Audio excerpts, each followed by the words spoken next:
You're muted. And oh my god, I'm not getting over that.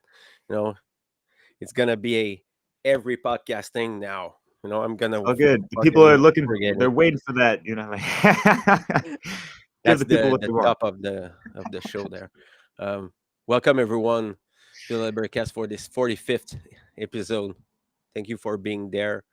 Um, Tonight I would invite people who will listen to it to, if you have questions about any subject that we cover in the LIBERcast, or you have questions for the guests, well, you can put them there, and I'm gonna look into both Facebook and YouTube, and I'm gonna open a Odyssey page. So for the people, there's gonna be a pause from now. I'm partaking myself into other podcasts, and so I mean, I need this break. I'm gonna take a week probably. Well, until people call me and they need to do a podcast. Like, I invite you people, if you have subject that you want to bring, you want to talk, you're comfortable to do it live, I invite you to the LIBERcast, whatever the information can be. I mean, don't come here and try to convince me to vote. You know, I don't give a fuck about that. But if you have a subject of interest, health related stuff, um, spirituality, the occult, psychology, history, things like that, I think that we can learn from it. You're invited to contact me in private message or send me an email. You can find it on the YouTube page, in the about section. You have my email there if you want to contact me there. So everyone is welcome. So thank you guys for being for be there tonight. So it's gonna be awesome. I didn't know if I was to do it tonight, but Derek insisted. He said, "Motherfucker, do it. And just fucking do it." You know. So Yeah. we're The people there, love you, right? And Fred. You got to do it, man. Don't let them it's down. gonna be more relaxed and a different podcast tonight. So I think we're gonna be covering subject that we don't cover that much um, tonight. So I I'm re-saying it to people. If you have questions, if you want to talk, some subjects that you want us to even, you have subjects, you have ideas, just send it to us and we can comment about it. So, Derek, parle-nous Oui, un mon peu de ton ami. travail. Oui, le travail continue encore et encore. That like that one song in French, but I'm not going to sing it because I'm going to butcher it and it's going to sound really bad in reference. But Dorian knows what it is and what it be. Mon ami, mais oui. Anyways, I'm really glad you guys came on tonight. Uh, there's a lot of stuff we can talk about. I mean, like, what is on people's minds? Like, we could always talk about the doom and gloom, as Brandon, and I were talking about. Like, yeah, let's try to flip the script on what the hell is good, because we. How would you like to envision a hermetically sealed society, for example? I'm just throwing that out there, but we could always, just mention like where we're at, as Brendan mentioned, where we're at, the situation, the level of consciousness of the environment that we're kind of like saturated in, or just trying to like be our own vessel within the collective minutia of all that crap, and and find ways to maneuver through this matrix and get people on that higher frequency to, walk together frequently, to that higher place that we're all looking to be, in a sense. But yeah, I really enjoyed the conversation that you and Dorian had, and yeah, there's just like this art of life that people can just carry within themselves and inspire others to just like, even if the majority of people will have a lot of blinders on and this and that, it doesn't matter. Like, we're a rebel with the cause, but not necessarily with applause, if that is plausible of a thing. But it's just like we just gotta keep on keeping on and keep it strong. But anyways, all day long. But it, it should have been ladies first. But yeah, Dorian. Après vous. Well, so it's like, how do I navigate in my environment here?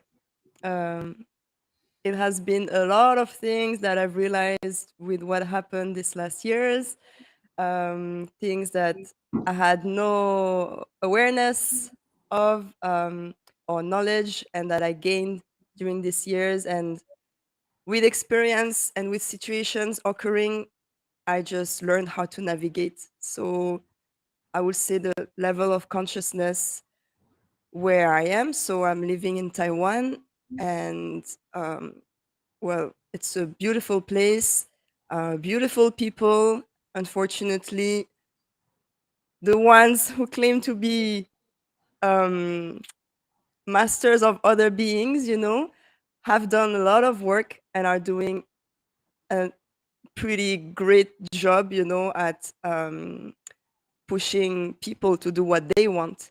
And it has been very easy, from what I've witnessed here, to see people do the things that were asked to do, and very fast. And it's more like I would say, like a technocratic, totalitarian um, situation in the end, even if people don't see it because it's hidden in the disguise of democracy and freedom. And but what is really freedom?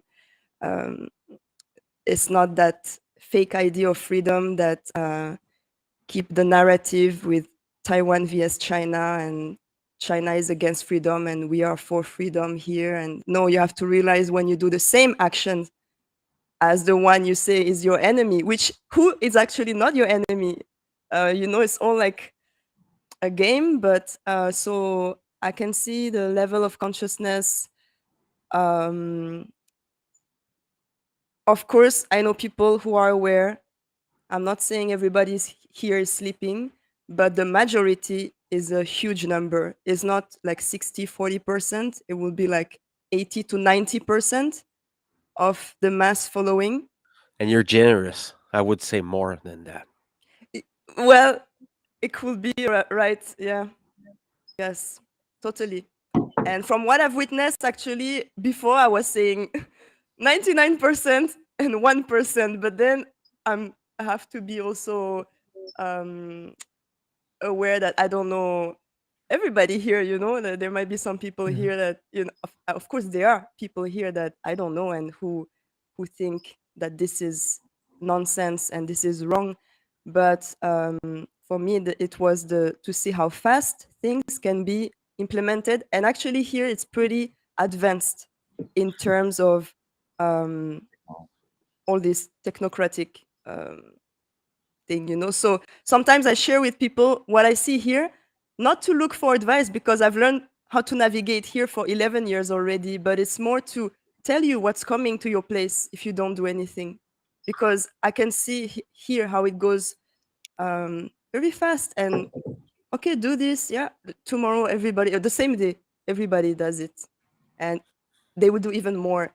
So um yes. And the level of consciousness that is r- rising, I would say here, or getting more um, awareness about the truth, is also important for these people to take actions and not just to step back and I'm just going to do my life and I will do the opposite of what is asked, but I'm doing it just for my own interest. It's important to take action and to say no and to not comply when when something wrong is in front of you.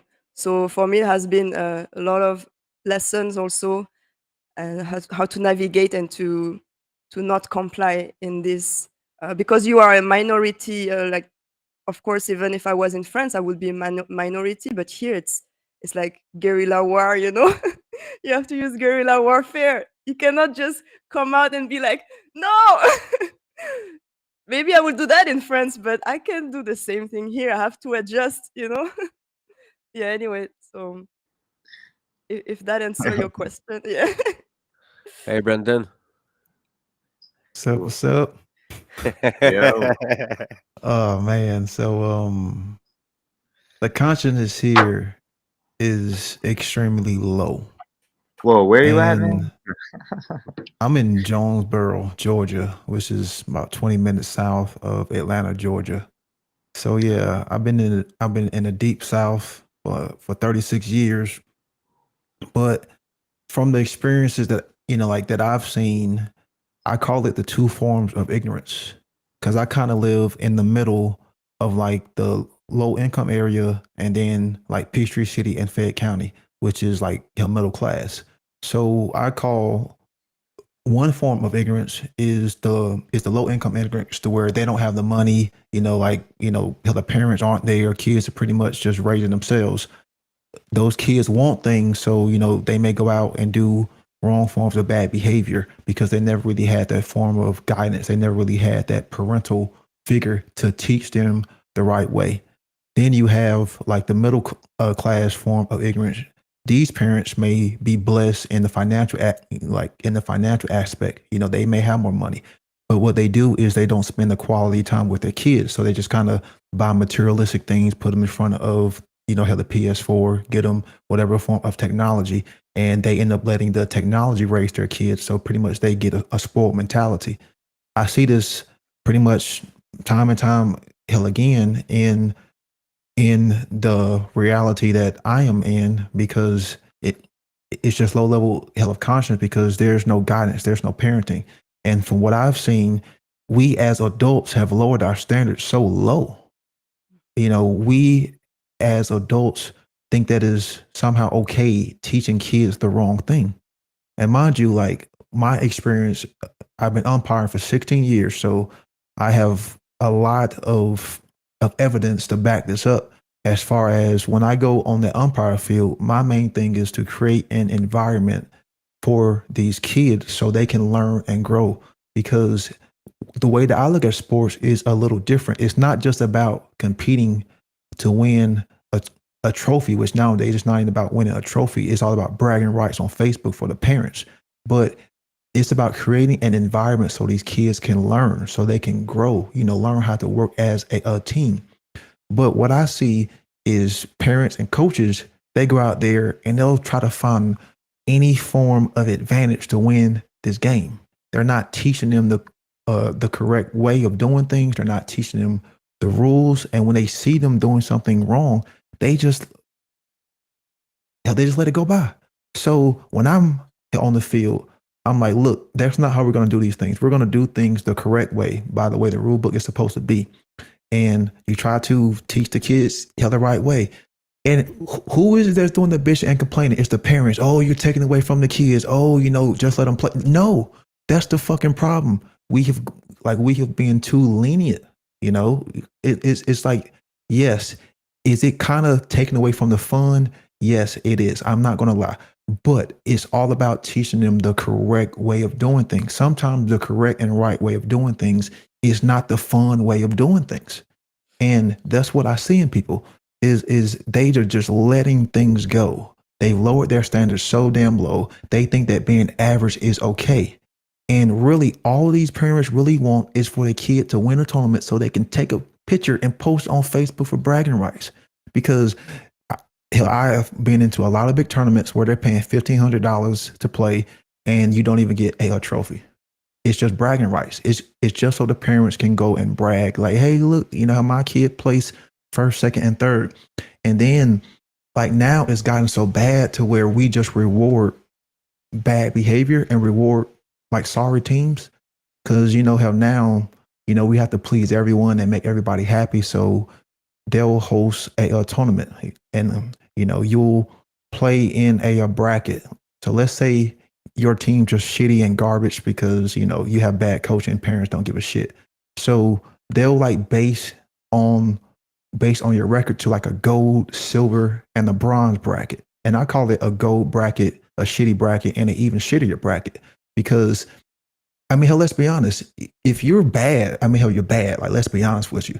So why is it that you take a bracket and put these shitty teams in there, and then you still give them, some form of a t-shirt, and they only won one game, and then you have the gold, hell, the gold bracket who kids can actually play, who probably going to be going hell Division One, who probably be playing on television one day. Okay, they at least earn that right. But it's this whole, hell, leftist mentality, like, hey, we have to please everybody. We have to, please the group. We don't want to offend, anybody. So they reward sorry behavior. And then, hell, the kids may get a t-shirt or something, or they say, we made it to the championship game. It's like, no, you really didn't. You made it to the shitty of the shittiest of the shittier teams.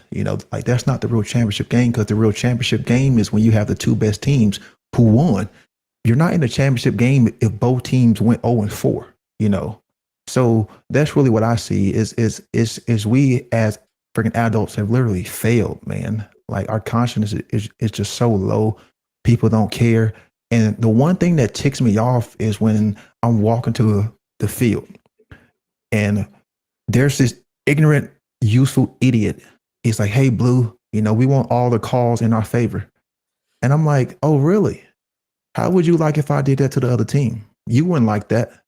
He's like, no. Well, then why the fuck are you freaking advocating that I do that to you?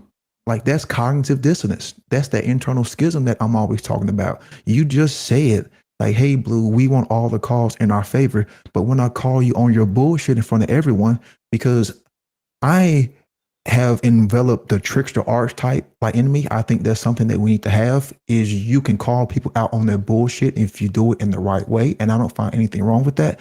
That's one of the things that I've always liked about the trickster archetype, is you can call people out on their bullshit in a loving way. And yes, you may make them feel guilt. Yes, you may make them feel shame in front of everyone else, but that's the way we need to handle these people. So I call him on that bullshit in front of everyone, in front of his wife, in front of his friends. And, I put him on the spot, because it's like, hey, if you don't want it done toward you, then why would you want it done toward someone else?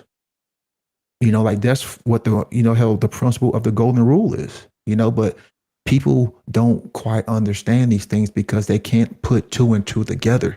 They're just so riled up on what they've seen on television, seeing all these professional teams and, how the coaches getting into the umpire's face. Yeah, it looks good on television, because that's just entertainment. But you get in my face on the umpire field, I mean, I'm not saying I'm going to put my hands on you, but what I'm going to do is I'm going to enforce the rule, and I'm going to count to a number. And if you're still there, I'm going to call ball game, walk off the field, and I will be in the right. I'm still going to get paid and everything like that. And then you're going to be looking like a dumbass. Hell, kids going to be crying because of bad behavior. Now, mind you, so many times I've had kids apologize to me for their parents' behavior and their coach's behavior. And very rarely will the adult, he'll admit their wrong behavior and he'll apologize. I've had that happen 4 times in the past 2 weeks. The catcher's like, I'm sorry about my coach. Like, poor little girl is just embarrassed. Because you see her coach over there, just jumping up and down, fucking acting like a animal. Like, it's just sad. But this has been, considered normal. Like, this is the average person in society. And it really sickens me. It really does sicken me. So that's what I see. We went from meritocracy to mediocrity. This is where we went.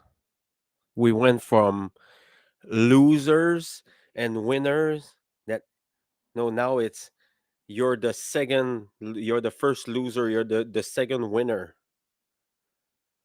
There's no achievement through efforts now. Right. Like, yeah. you're participating in, you're a winner. Right. There's no point in working hard anymore. It's no point in going out there and practicing, trying to hone your skill to get better and better at whatever craft. it's almost like a form of socialism to a degree. It doesn't encourage, help people to work harder because you're not going to get rewarded if everything is just, averaged out, so everyone's getting, held the same hell reward. Hell, it's just no point. It doesn't invoke any form of encouragement, held to the ones who do work hard, because the ones who are working hard are going to look around like, hey, why is this shitty team, hell getting hell rewarded for playing bad? And I totally get it, because when we play sports, we didn't have that. Because I was very big hell for into sports. Hell, I played baseball, football, basketball.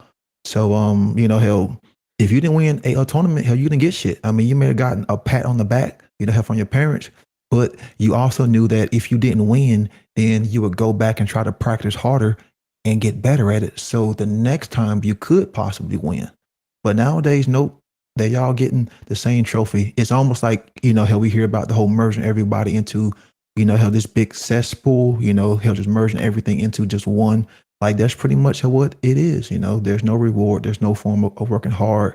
Hell, there's no form of individualism. It's just all, hell, putting people all in the same box, the same category. And, Yeah, Brandon, and it's disgusting.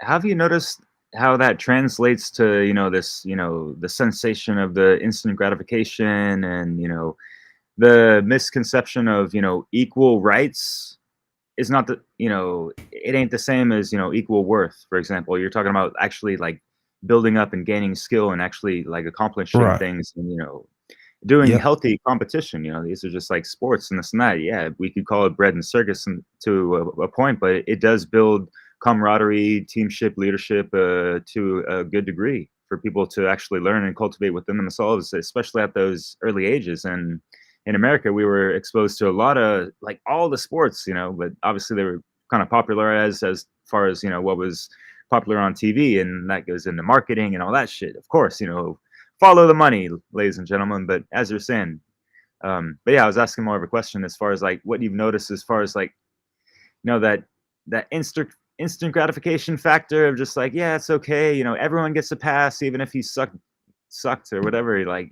it's like we're not looking at the faults or trying to improve things. It's like bypassing. It's like avoiding the shadow work, even it's and that like shining the light on the darkness of whatever's lacking, for example. Yeah. Yeah. The whole freaking instant gratification, is you get hell rewarded now. Hey, there's no means of discipline. There's no means of hard work. There's no form of development.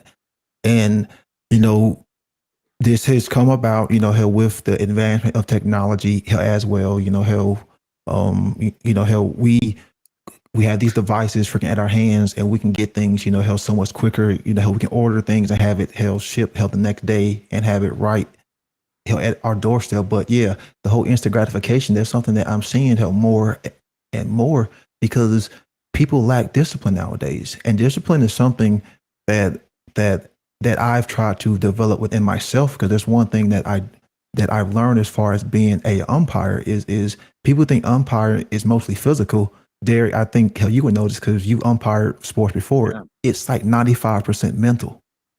Now, Oh, yeah. the physical aspect is when I'm doing 9 straight games in a day, back to back with no break, and I'm dealing with ignorant parents. Like that's where the physical discipline comes in, because I still have to adhere to my principles, because just because I go step on this field, I still have to maintain my level of principles. I still have to maintain my level of integrity. Now, mind you, when you on your 15th game and it's 95 degrees and you're tired and you're hungry, like your discipline is going to be very low, so there are some times, hell, where we may slip up, and that's totally fine. We're all human. I can admit that and still work on that. But yeah, building on this whole discipline aspect, how discipline, I think it came from the word hell, disciple, and what it means to be a disciple was meaning you had a mentor or a teacher who would help bring out your true potential.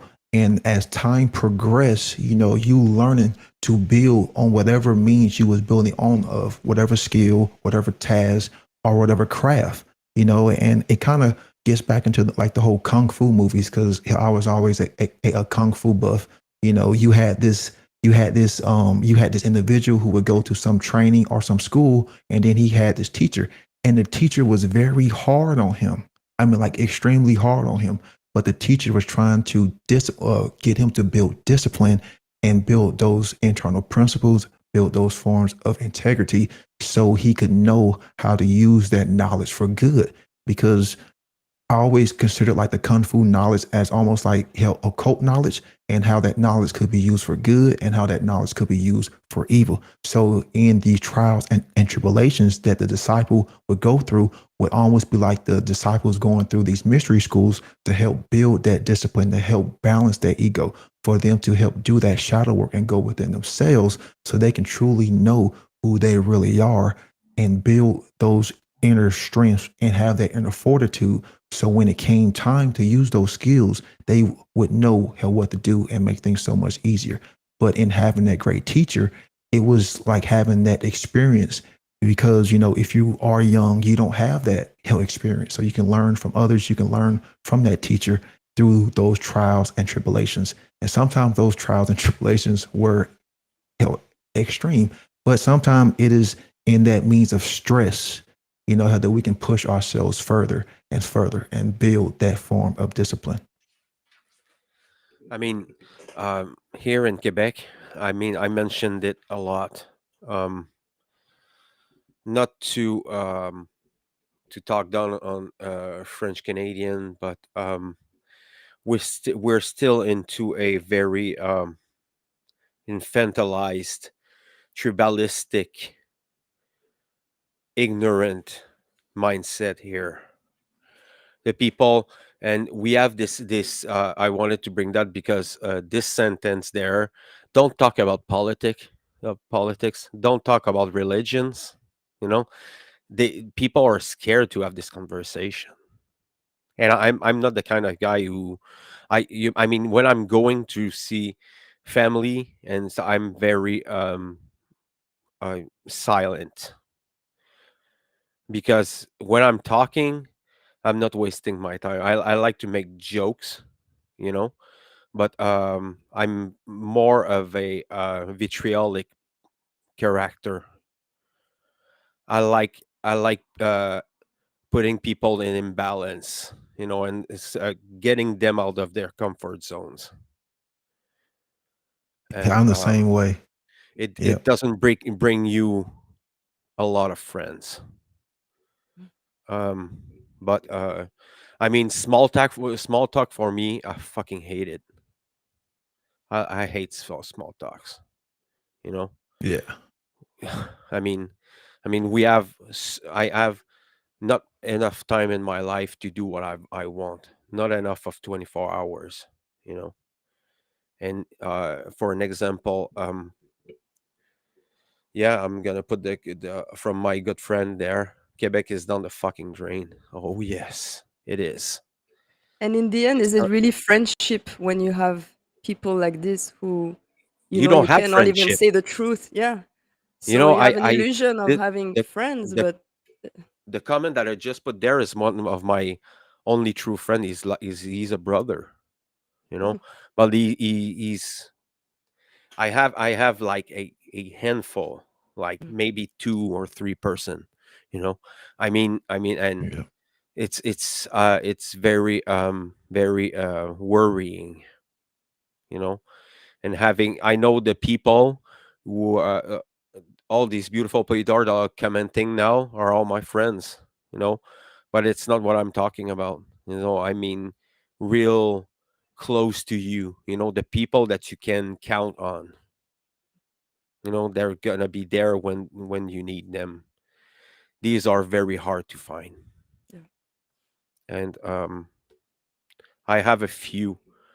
I have a few of them that are very open-minded, and I can and I have conversation with them. But most of them, the people outside of this little like very close circle. I mean, I'm talking to zombies and sleepwalkers. I call them the sleepwalkers. You know, and it's very hard to have a conversation and make it flourish with people who are instantly afraid of truth seeking and having arguments and debates about ideas, you know. Because I mean, I can talk to people about natural law, but there's I'm gonna put the comment there. You know, it's the George Carlin when in this show he does the there's nothing there, nothing, you know. The it's I mean, I rather have you guys talking with you and talking to all these beautiful people who are joining us in the comments. By the way, I'm gonna there's Ellen Scarpato, sister. She's always there. Yes. John and Sophie. She just won the last uh, um, copy of La Fin du Mal that I made a little game, a little trivia game for giving it to people. I'm gonna send it. So Sophie, you won it. Wow. So Congrats. she's in the comment. It was a you know, easy question, you know, because we talked a lot about a lot of stuff with Dorian in this French podcast. Um, and thank you, Dorian, Uh, for doing it with me. It was awesome. I like Thank it. you. Thank you for the invitation. Thank you. Yeah, it was So great. I mean, Quebec here is gonna be the epicenter for the New World Order here.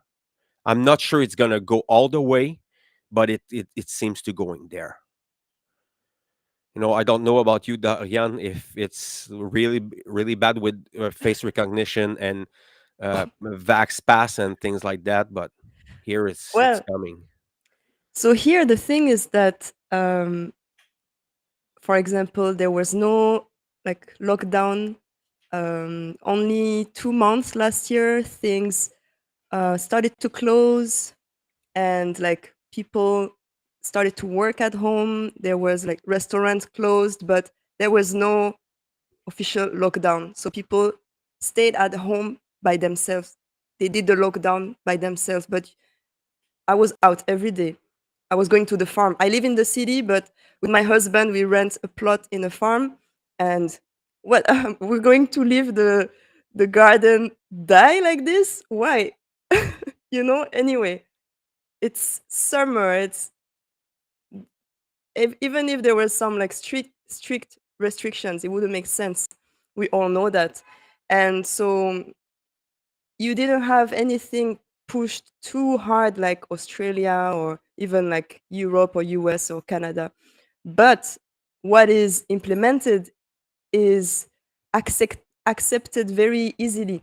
So you don't have to push people to punish them, to force them to, you tell them do this tomorrow, or like I said, the same day, it's already done. QR codes, when they say QR codes, the day after it was everywhere in front of each um, stores. In front, like I was saying before, an example where I saw a lady on a road. It was kind of open market, but she had a stall with fruits and vegetables, and she printed her own QR code, which was not asked for outdoor spaces, but she made her own and she had her temperature checked. She was checking people's temperature, even if they were saying this is for indoor stores. Well, all of this makes no sense, but when nobody asks you to do that outside, and even outside, come on, why are you taking temperature outside? It makes no sense, but people will want to do more, really thinking they will do something good.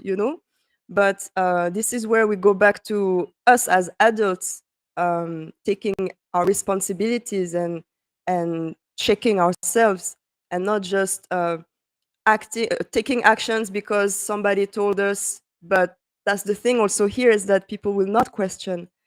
And again, the majority, yes, some people do, but the majority will not question, end up doing things that have absolutely no common sense and that in the end are harmful. So there was no like, well, actually, yes, they put a pass in place, but it was not so pushed, like I went into places, they had like on their door, like they were saying, you need to have um, a pass like for the injection, and I just walk in with no mask, nothing, and nobody asked me for anything. Of course, in some places they will be like really COVIDians, like so you have those temperature checks that have been uh, put in place here that are scanning your face. So it's a screen. It looks like an iPad, and this is how they take your temperature in a lot of places now. So when I started to see this, I was like, they were like, please, if you want to enter, like, just. I was like, what is that? I'm like, no, I don't want my face. I just say I don't want this. I say, if you want to take my temperature, like, take a real thermometer and put it on my wrist. And and also there was something like I had to always like defend myself, like just kung fu, like they will come with the temperature check on my head. I'll just be like, no. And you have to be ready. Sometimes I was not aware enough, and you enter somewhere and beep, and you're like, what? You just took my temperature. You didn't even ask me. You put this thing on my forehead, and you just like, ah, next time I'll be more aware. You're angry because someone just um invaded your space without asking and took your information, and Yep, just that's like so violence. fast. Yeah, and so fast, and like, wow, at least you should ask, because they didn't say hello, nothing. Like, it's like I come to your place and beep. So anyway, then I've seen these screens for temperature checks. So yeah, the face recognition thing is everywhere, and already here you have cameras everywhere, not one in a street. You'll have like four across, like at one corner. It's there for a long time, and of course, with all of this, you see, like, when you go to take a train, take the subway or something, you have those huge screens and someone at every door, and you see on the screen people walking with the temperature. So it looks like the thing we were seeing before in documentaries about the face recognition in China, and the score system, the credit score system. And then you see this in this just for temperature, but it's the same thing in the end. You see people on the screen walking, being detected, and you see the whole body being like, yeah. So it's very advanced, and I have friends who worked like in research, scientific research, well, scientism researchers, and they just came out with like more advanced face recognition, and they were saying it's the most advanced in the world that they just they just made. Well, sometimes they will say, oh, we have the most advanced thing in the world. You never really know if it's true, but from what they're saying, it's like the most advanced face recognition system that they put in place, and they were showing how they they they can scan people so fast, and how it's working super fast. And so yes, then of course, like when you read what they want to do with smart cities, the other day I was reading something, and it's like they want to put drones that will spray pesticides and water on your farm. So I found that horrible. I was like, what? But what if? I mean, I don't want you to spray water. I'll just, even if my field is dry, let me do it by myself. You have, I don't need you like for that. And then what? Pesticides from the air? What? So yeah, and it's written like on an official document, and then there's a little comment on the same page that says that pesticides are harmful. So I was really like, wow, on the same page, you're saying that you will spray this, but that is harmful. Are people going to see this or not? It's just and it's done There's in a plenty of documentaries actually about this. It's not Mm. because the information it's not theirs, but be Oh just yeah, because are fucking evil. That's it. the information is there, and Yep. it's there. I was taking the informations from their CDC to share online. That here the thing is that the number of deaths of the injection were higher than the number of people who had COVID and died from it. Okay, so the numbers were very clear on their official website. And even when I was showing this to people, they didn't want to believe. They were saying, no, it's because this. And they were telling me, don't spread misinformation. And I just shared the government link. And I'm like, well, go tell that to, I mean, check your link. It's not from me, it's from your government. And so, yeah, you want to believe them when you want. But then when they're showing you data that they don't show in the news, that's the thing. Because people were saying, it's not in the news, so it's not true. But even if it's on your CDC website, it's crazy how you can see the hypnosis by the news, and they will only believe what people will say in the news. And even if you can find information that you will have to read by yourself, they will not accept it, even if it's not even coming from cognitive dissonance. Totally. Yeah. Yeah. Oh That's yeah, the I cult mean, mentality. Yeah. yeah, Yeah. absolutely. And Yeah, and when people, one Facebook user commented, most people would rather live in advantageous lies than in uncomfortable truth. Whatever, Totally. whoever that Yeah. is, thank you for that. And it ties into the question from Quinones Desiree, I think. Oh Sorry if I yeah. mispronounced that. What is being implemented to show the difference of a sovereign life as opposed to being a citizen? Kind of whatever person that's living the lies and they don't realize because they haven't had the real eyes, examine what's going on. As above, so below, and all that shit. And yeah, like the third eye, it's being raped like in your country. Like what the hell? People, shooting that laser shit up in there. What the hell?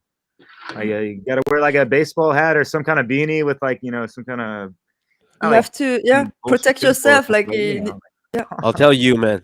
You were telling Darian about the zapper there. I call them the zappers. yeah, These shit. Someone wanted to do it for me, and I said, "You don't fucking put it in my right, forehead. yeah, yeah, yeah, You yeah. can do it on my wrist. It's gonna be yeah, the same thing." Ha! And I exactly. I I I I mean I was very rude. Yeah, You know, don't point Fuck this shit yeah. on my yeah. forehead. And I fucking hate it. that's how they see you. They see you as rude or as difficult. And like here they have a word, they would say mafan, like you're mafan. It just Oh, means like you're difficult, but no. that- Because even in dance, I'm also seen like this because I would say, no, we oh, need to do things in a correct way. And it goes back to what Brandon was yeah, saying about discipline, and I wanted to bring also quality is what I see here in all kind of fields, and even in dance is people will want to make money, forgetting about like no, not including quality, discipline, and the proper things to get to a good result. Is no matter what's the result, as long as I get my money from my customers. Also with dance, it has been my fight here for years. I even stopped to work with agents for like 3 years, and I just started recently because financially I have to um, survive. And I came back and say, well, I have few conditions. If they cannot be respected, I'm not going to do the show. So first thing was I'm given a choreography that looks. I'm sorry, but ha, it looks like nothing like the dance style we're supposed to dance. And I say, I've done this style for 10 years and more. If I do the show, I do the choreography. And they're like, oh, we need to talk with customers. Okay. I'm like, well, otherwise you find somebody else because I'm not a clown. I'm a dancer, not I mean, you asking me to dance like a clown just because we're foreigners, then it doesn't matter, the level is like um low actually. I mean, it could be better, but people keep this mediocre level just as long as it works. So people use it. Oh, it makes money. Good. Well, it could make more if you want to do something better, but it's hard for people to understand. And so, yeah, well, it's like in the end, I realized, well, people don't really want to change. So I was just fighting by myself, and like I said, I just seem to be like difficult or mafan, like they say, because I'm giving them more work to do and more trouble. But in the end, it's like the temperature check. No, you are wrong, and I'm not difficult because I say no to you when you try to violate my space. And one thing about the temperature check, I wanted to say, one day I found one that a restaurant had, and I just looked at the picture on it. I took a picture of it because I couldn't believe it. And the little face of the person that it's supposed to represent had like a green dot here on the third eye and two red dot here. So it was saying like here, like two cross here, you cannot take temperature, and it's only here. And I was like, wow, I never knew that your forehead here has your exact temperature, but not here. It's crazy that they're like, if you're thinking about the third eye, you understand why they made this little drawing. But so yeah, you have to protect yourself, even if it's standing up and looking like a rude person, or you're not rude. You have all the right to stand up, and how they see you, is their problem. But and unfortunately, then it becomes their actions become the problems of everyone, because it's tiring. It's not just tiring, it's bringing us closer to slavery, to all these wrong actions. I mean, uh, you know there's this mentality that was implanted during the pandemic, and is the master slave mentality that was stimulated there. You had these people who were the mini master, and then they were slave at the same time. And when I'm talking about these people, my good friend Jim, seen it. Um, the people were like going into the stores, and then you had this employee, this common people, and they were acting like literal tyrants, you yeah, know. Yep. yeah, And this shit is it's fucking on that, it's unforgivable, yeah. unforgivable. You know, get the fuck out of the way. You know, Yeah, They're why are you operating doing off this? of Yeah. fear, and so you have these people who put masks to their children, and they don't have one in their faces. Mhm. Are you fucking kidding me? Yeah. I there's a mean, lot of it's ass backwards with all that stuff, man. Like it's all over the place with all over the map, man, dude. It's crazy. And like going back to that comment, the question is just like, what are we doing to act and be a sovereign in this life of just utter like COVIDtocracy, whatever the fuck people want to label it, slather, whatever kind of slander. It's all good. We all partake in that, shit talking. But for real, like where are we at on the map? But where are we at in our state of mind? We always got to bring Mm, it back to the first cosmic law principle of mentalism, and like yeah, bring it back. Not just the brain mind, but the heart-based intelligence mind of that. That cosmic care, a little bit of agape, if you will, and well, I'm gonna tell you something, Derek. yeah, go for it. When I was seeing these children on the playground with masks at plus 35 degrees, I was Oh fucking no, that's raging. There's no way I'm Yeah. gonna feel good about this. I 35 degrees I Celsius, was just to make fucking, sure people understand that. yeah, I got you exactly. though, It's bro. like very hot. It's like 100 degrees, Like pretty yeah, much. you can see them like almost choking. It's unacceptable. Yeah. Kids have died at school wearing a mask in Asia. There's in other places. There's been Yep. articles. It's just a fact. Yeah, Brandon, hit it up, man. You're the umpire of that shit, dude. You know, kids. Well, Just kidding. that was I got in trouble because I wouldn't wear a diaper on my face to go call a game. And it was like 95 degrees, which I wouldn't care what the temperature was. I told them I'm not wearing that shit. Y'all don't own my body. If you think you do, come fucking find me and see what the fuck's gonna happen. Like that's the mentality hell that I had. But I want to tie this back with what Dorian was saying with natural law, as far as, standing on first principles. Once you come to understand what is objectively right and what is objectively wrong, then therefore you have the power to decide for yourself.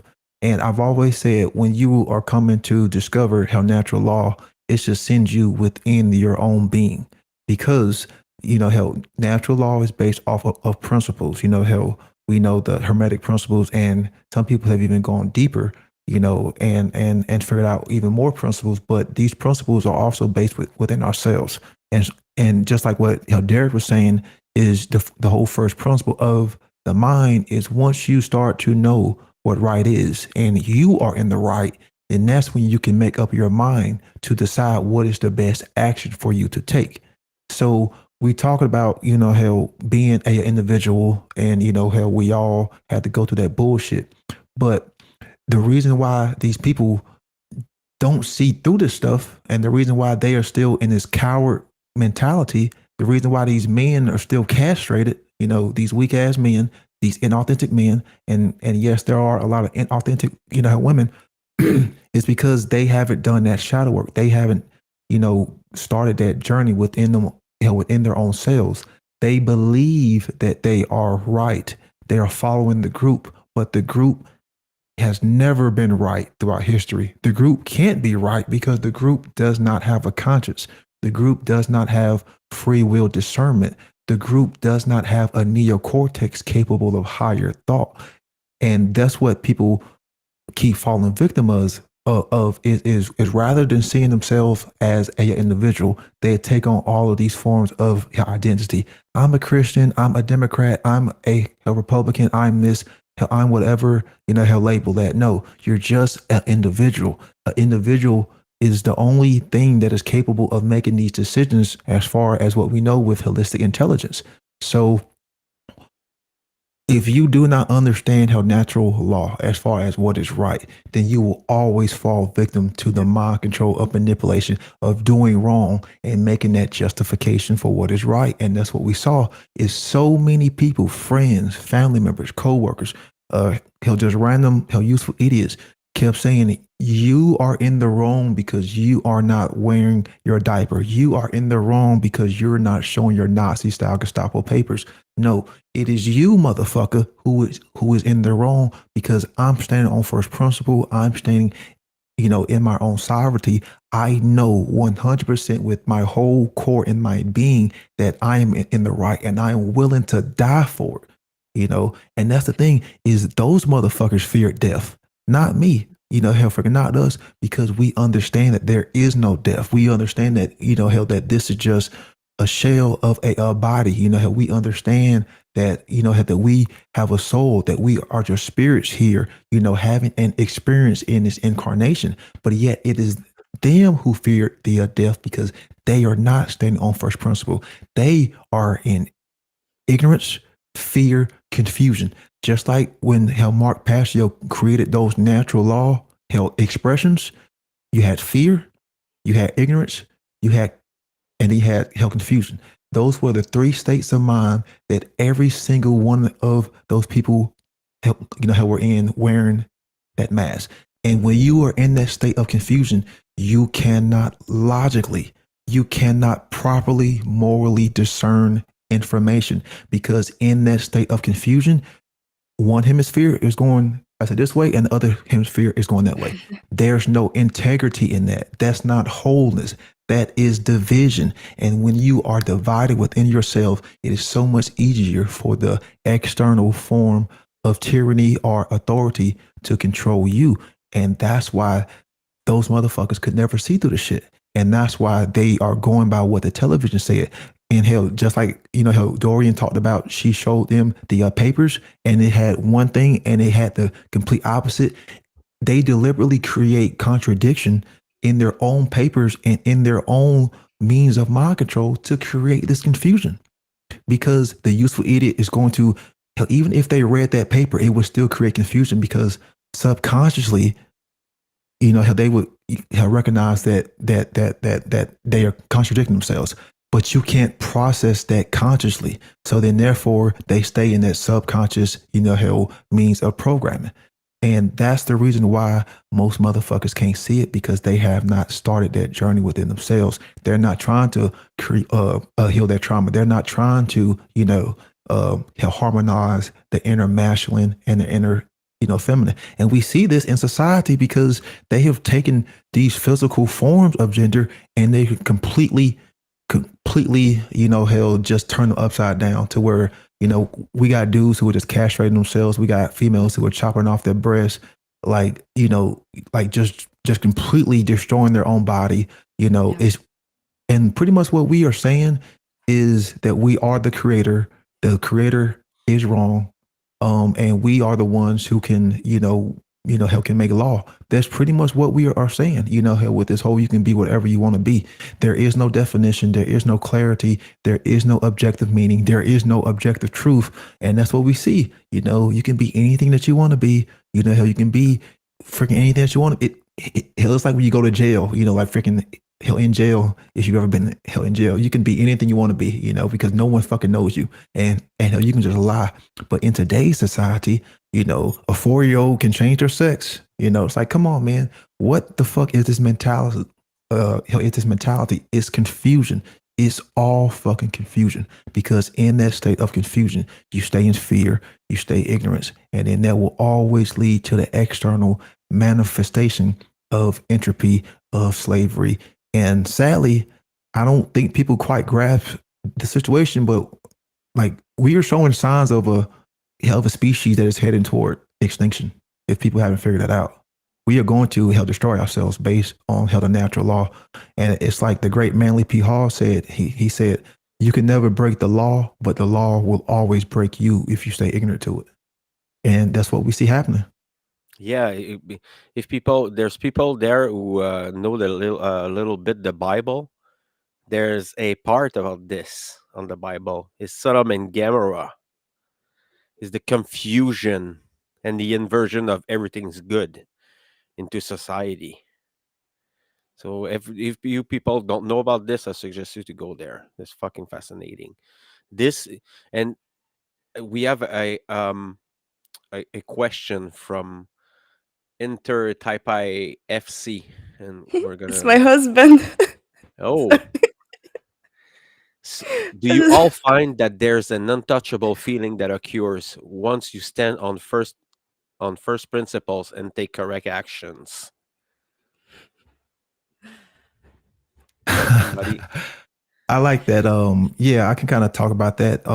Because I felt what that feeling was, because when you are that motherfucker who is standing on first principle and you see everybody, hell not doing it, I almost equate it as a form of self-love and a form of self-care, because that is what's going to ground you, or at least that's what grounded me, because it was almost like, if you ever seen the movie, The Invasion of the Body Snatchers, like, hell, when I saw like everyone, like literally, hell freaking, hell with the cult mentality, and I adhere to my principles, it gave me this inner fire to constantly want to keep pushing myself inwardly and to continue to be a bigger, a bigger individual at even if I made things more chaotic for other people. It gave me that fire to walk my own path, to start to use my voice to be even louder, to be even more of an individual, to be more of that burning flame, to speak the truth even more and start to harmonize hell even more. That is what I would say he is talking about, because that really came from the heart.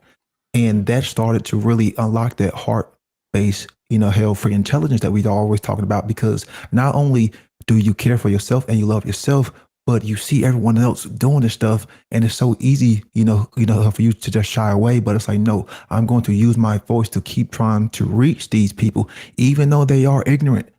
For even though they are wearing these diapers, and even though they are showing their Nazi style Gestapo papers, we still have to try to reach these people, because if not, they are going to take this ship over the cliff. So I want to say this is what he is talking about, because when you stand on first principles, then that's what gives you that inner purpose. And that's what a lot of people are missing, because if it's a principle, you don't sacrifice it for anybody or anything. You don't give it up. You don't let anyone violate it. So when you stand on that, then that's how you stay true to yourself. That's how you start to build that integrity. That's how you honor your word. That's how you serve truth. And that's what a lot of people don't understand, is you serve truth by standing on first principle as well. Because the truth should be the first principle that you adhere to. So yeah, I can definitely, relate. And that's why I've become so much of a fucking rebel. And I will continue to use my voice. I will continue to, use any means that I can to spread this message of truth, even if that means paying the ultimate sacrifice, which I know one day I am going to end up giving up, this physical body from what, I'm seeing.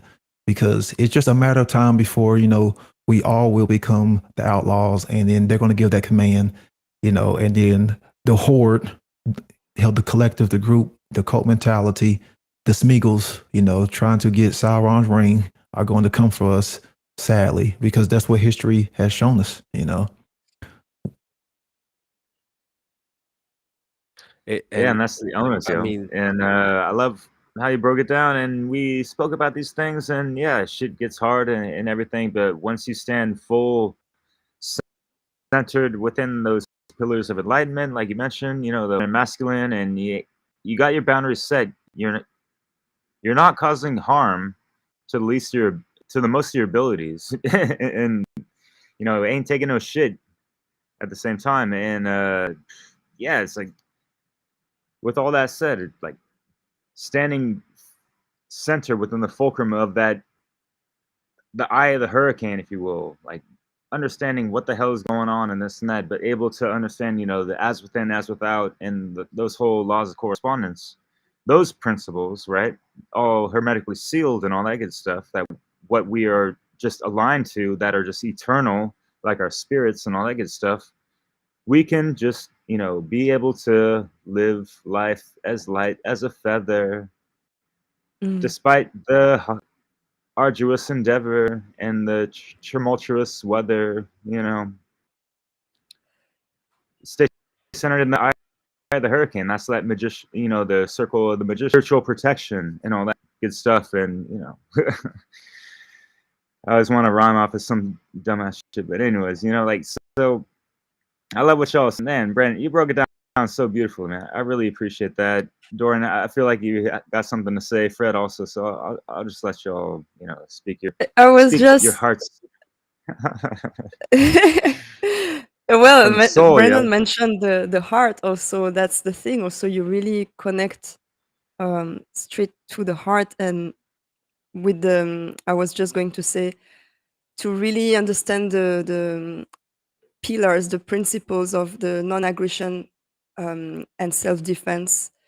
Um, it's so important, and that's what makes you also take the right choices, and it becomes so easy in the end. It's simple. I mean, it's not easy because there will be difficult moments, but it's very simple, and that simplicity um, gives makes you free, and for me, once I understood really what natural law was, and just having the finally the it's like playing a board game and you never know the rules. I was talking about this with Fred the other day, and finally someone gives you the rules in your hand, and now finally you don't have to do the same loop over and over again and come back to this spot in the game, and you're like, oh, that's how it works.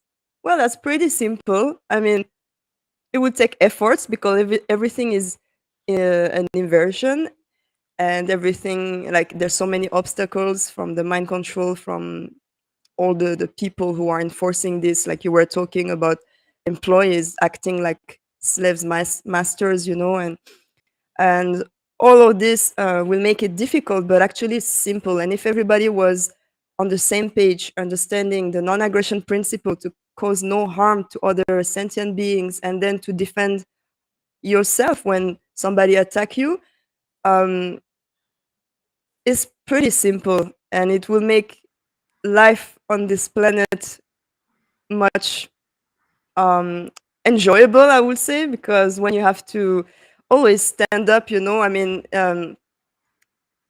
it's a lot of energy.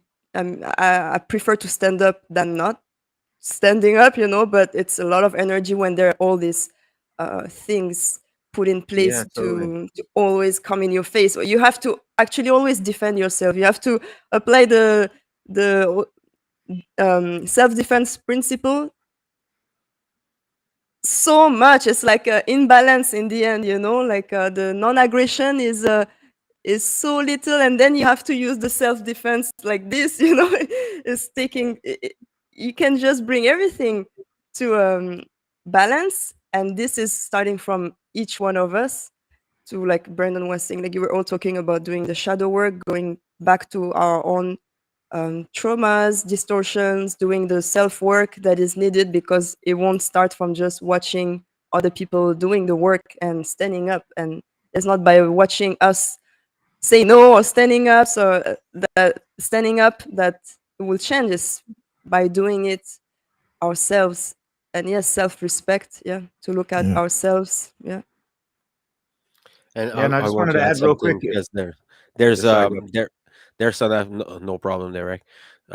There's some aspect that you guys didn't brought up, and that's the how do you apply natural laws to your life, and not only the expression of it, but the meaning of each other, the of each natural law, and how you apply them on your life or your everyday life. Like for me, it has been a transformative. My worldview and all this conditioning uh, disappeared, were destroyed by the understanding of natural law. And we're not only talking about cause and effect and rhythm. He Your husband talked about the first principles, and we have mentalism, correspondence, and these two there, if you understand them and you contemplate enough on them, it's very revealing, and it changes your worldview on everything, the way you behave with yourself and the way you behave with others, because there's no separation there, and that all the the other people who don't know it, they will they this is a it can use as a weapon and can be used as a tool. If you are ignorant of it, you're gonna do things, you're gonna behave some ways that gonna give harm to other people. And Darian brought it, or Derek, it's to lessening the harm in your everyday lives, and the way you talk and the way you socialize with humans. Because I mean, just the principle of correspondence as such is a mirror like aspect, and it's hard to stay calm in certain social interactions. It's hard to it's never perfect. We learn all every day, but it's I like this word. It's equilibrium. Natural law are therefore balancing these things that you deal with. Like, I'm not a social person, in my everyday life. I like my solitude. I like being alone. It's hard with the family because they're always there, but I'm able to being alone even if they are there. I respect that aspect on myself, and I gave it to me. And this gratitude that I have for people, it was one gratitude that I acquire on myself. Is expressing gratitude to myself. So I mean these are very important principles. It's okay to know them, but to contemplate over them and meditate upon them, that's even better because it helps you to assimilate the maxims and the axioms of natural laws, because there's so many aspects that can be covered. You know, people can debate about this.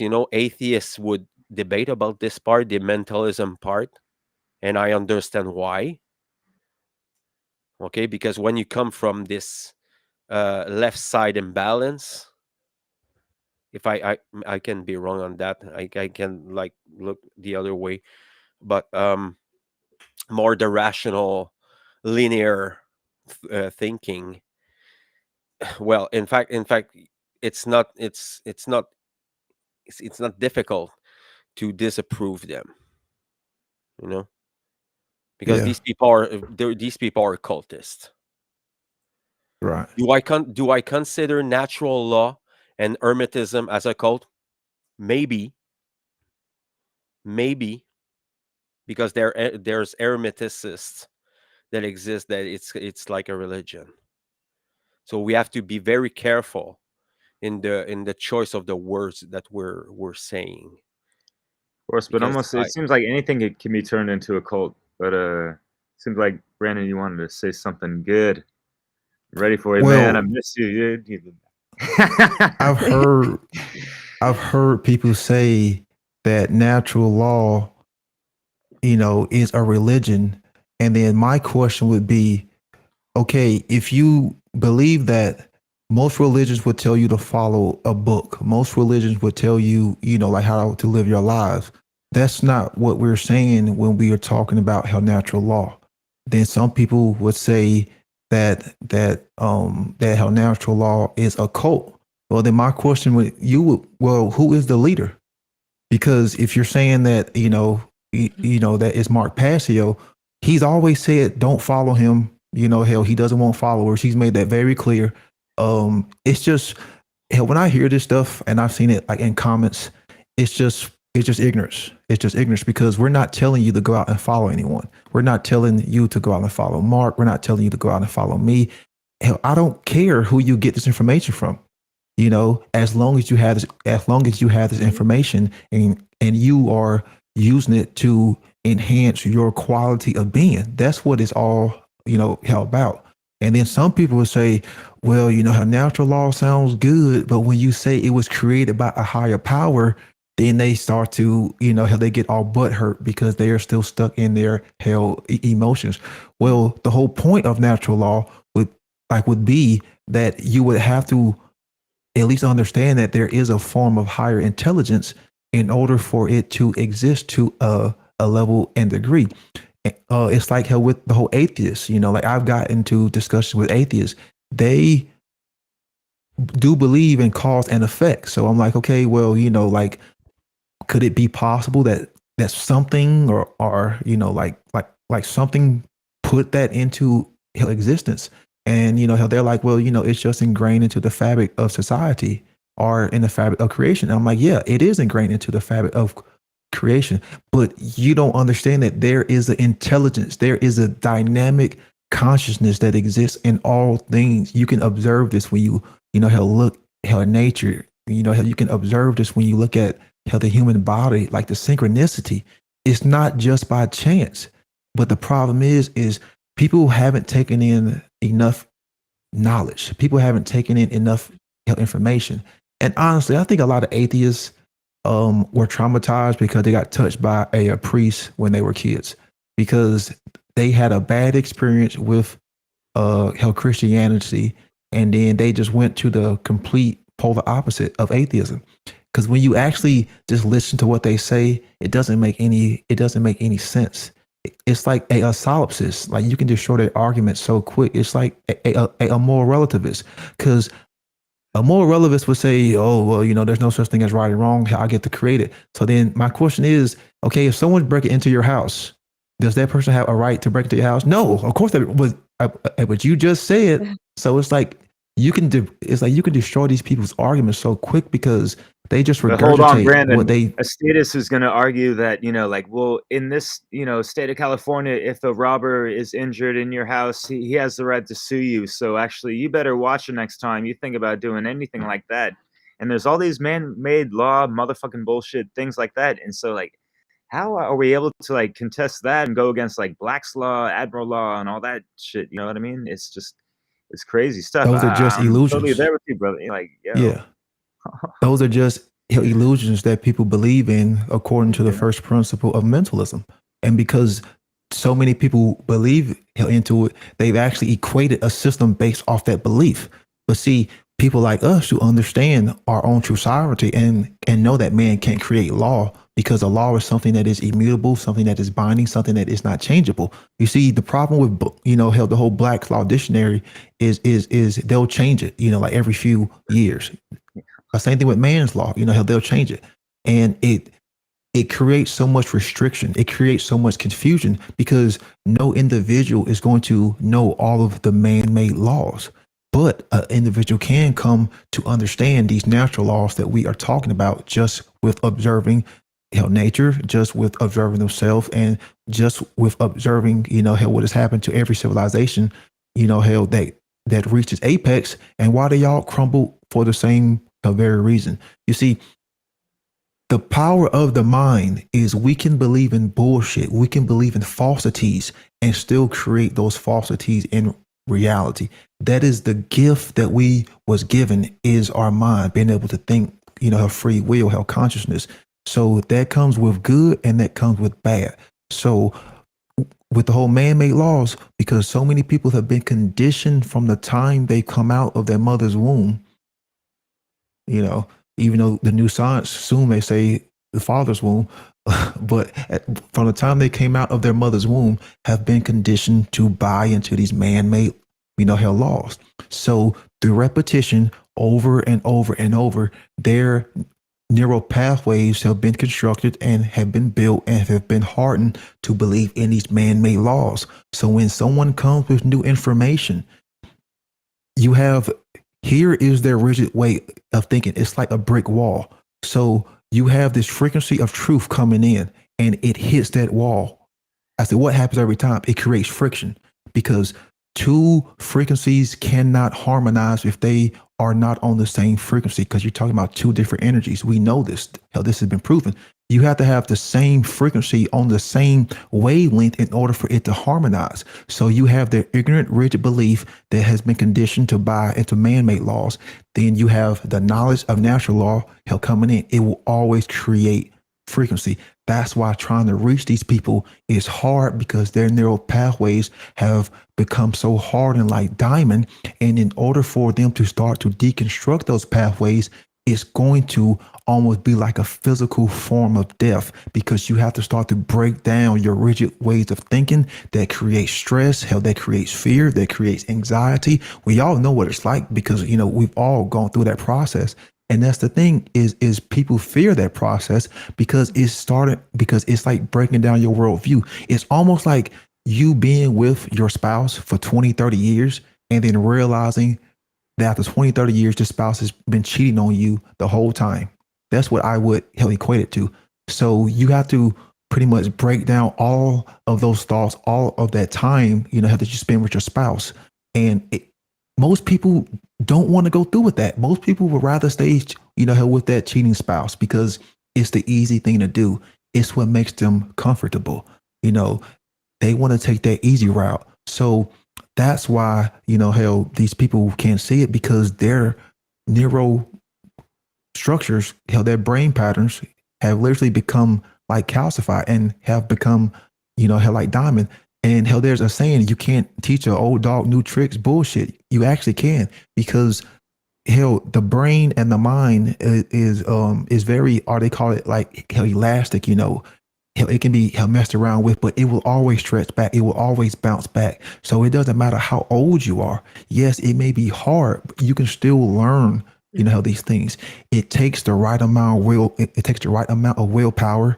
It takes the right amount of courage, and it takes the right amount of care. Because without those three things, the individual would never ever want to put themselves in the correct environment to take in that new information, to erode those previous forms of belief, because you can't lay those new forms of belief on top of those old forms. You have to break the pre-existing structure down. You have to break those pre-existing structures of belief down. Then you can start to repave. Then you can start to add something new. Alchemical process. Yeah. And yeah, I want to pass it to Dorian. I don't want to skip you, but I just got to get this off my chest before I got a good train of thought. But yeah, dude, like turning that shit into gold, and like just like burning the old self in old ideologies, the falsities, into the Athanor, throw that shit, and go through that process, the fermentation, coagulation, all that stuff, and rise like the fucking phoenix that you're meant to be. Mais oui, mon ami. But yeah. So you're talking about frequencies and how like we're on a certain polarities, going back to the hermetical principles, right? And yes, like it's not just the government, the gubernare, and all that shit. It's a lot of occultocracy, the religare as well. And we're talking about religion as well, and government is a form of religion. And I just put out a mega mix of like 2.5 hours of hip hop exposing all this, stuff, and it's being funny and humorous and satirical and lyrical and spiritual and all that good shit. It's not going to be happening on YouTube.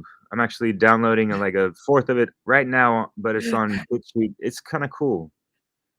But aside from that, sticking to the golden rule and understanding mentalism, the first goddamn mental prison that we got to break the fuck out of. Otherwise, what the fuck are we we able to operate on? Like it's got to be out the fucking gate. Number one, mentalism. And that's why, government, that's all the mind control stuff. And that's why we have this, contrast, and they're playing on so many polarities, right? And we have this, inner conflict within ourselves, and we see that expanded out on the bigger picture regarding the, law of correspondence. And this rhythm, the pendulum is swinging way the fuck, not necessarily in our favor. We're swimming against the current. It's the Sisyphus, pushing the rock up the fucking hill and all that shit. And that vibe has been, negatively, affecting that frequency that we're trying to swim up against and swim against the current and all that stuff. And that's why we have all that separation and disassociation and confusion that Brandon, you were all talking about. And that's why, folks are getting the fucking gender switched up, like as if, like you look at dogs and cats, do you see any, other genders within those, things, whatever? It's just like simple things, like, and you got to understand the name of the game is inversion and perversion with, whatever the fuck has been happened since, the fall of Atlantis, before antiquity and all that shit. And how natural law has been flipped on his fucking head. Why the fuck do you think the pentagram is face downwards? Because the quintessential human, and even if, like etymologically speaking, I don't think that word is even like necessarily like appreciative to, our essence as a soul in this vehicle, right? Human. I don't want to get into that, but I got questions about that. But just, yeah. What are we doing? We're walking on upright, our head in the stars, but feet on the ground, right? Not, Well, head people, up our peop asses most and all people that are most people are shit. fucking not their gonna head in, get into or up their ass. This is where Yeah. their heads are. It's not in Buried in the the sand. stars; they're up their ass. up there fifth dimensional ass sometimes with some Yeah. that Oh flow, my it's God! Don't start me good. on that, man. Oh. We can get it started, man, but no. The Not aliens the new cage are gonna stuff, but save yeah. you now. You know, just wait. The extraterrestrials will come save us from our stupidity and our ignorance. Fucking hell. And I And, mean, go on, Dorian. uh, No problem. No uh, problem. um, I was going to say it's important to have strong foundations, and like you were saying, to deprogram, to stop being so attached to these figures of control, and you realize you've been betrayed, cheated on, then face the truth and build strong foundations this time. And when you have these strong foundations, you do your shadow work, you get the knowledge of objective morality, what is right, what is wrong, um, natural law principles. All this knowledge will help you to not fall in the trap again. So you're kind of protected in some way. And that's why also, like, you see the thing about like feeling like untouchable. I would say, like, is to you feel protected because you whatever people or in the microcosm around you, or the macrocosm, like big groups, like uh dark occultist government, etc., whatever they will try to do, you're protected. You have this knowledge and you know how to apply it, and nobody can do anything. uh, yeah, to your physical body, okay, but nobody can do anything in the end. Well, they certainly cannot do anything about your will. If your will it goes against what they're asking you, then they cannot do anything. They can imprison you, you know, maybe like do like fucking tortures to you, but they cannot take this will, they cannot take this conscious away from you. It's yours forever until you die. Yeah. you know? I Yeah. mean, if we consider that I don't think death is the end personally. If everything is energy, then I don't think this energy is vanishing after that. Um, but And you it's know, like a test on your soul, all of this, like, will you choose to do the right thing this time and align yourself with objective morality, not what is right because you decide, oh, this is right. And you actually, are you when people say, like, there's no right, there's no wrong, or this is right for me, then I do it. Or again, go back to your thoughts, to the mind. Do you own your thoughts? Who put that into your head? Because this is not how it works. The right and wrong are objective. So, um, yeah, it's to go back to where your thoughts are coming from, really. And one thing I wanted to say about the mental part, because when Brandon mentioned the discipline, I was thinking about my ballet classes when I was little. I started at 4 years old, and my teacher was strict but very passionate about ballet. So she was not terrorizing us, because I had one teacher one time, she traumatized me for 1 year. It was like, wow, hardcore ballet training, and I didn't like ballet after that. So with my teacher that I had from 4 years old until 14, she taught us that discipline. And she taught us to, you know, it's not that you really go through pain, you go through discomfort. You repeat movements, and this is where your mind takes over the body. And if you just listen to your body, you won't do much. Or you lift something, or it's just a little bit uncomfortable, then I don't want to do it. Or I lift my leg, oh no, oh, that's uncomfortable or a little bit painful, then you won't do anything. But then your mental is important here. Your mental takes you to the training, through the training, and to the result. And I Yeah, remember Dorian, sometimes, yeah, sorry. would you consider that that mind over matter? like state type of thing? In a yeah, if you see the body like the matter and the yeah, it's the beginning, really. I really see it like that, and it will help you go through, yeah, moving matter and moving your body and learning skills and and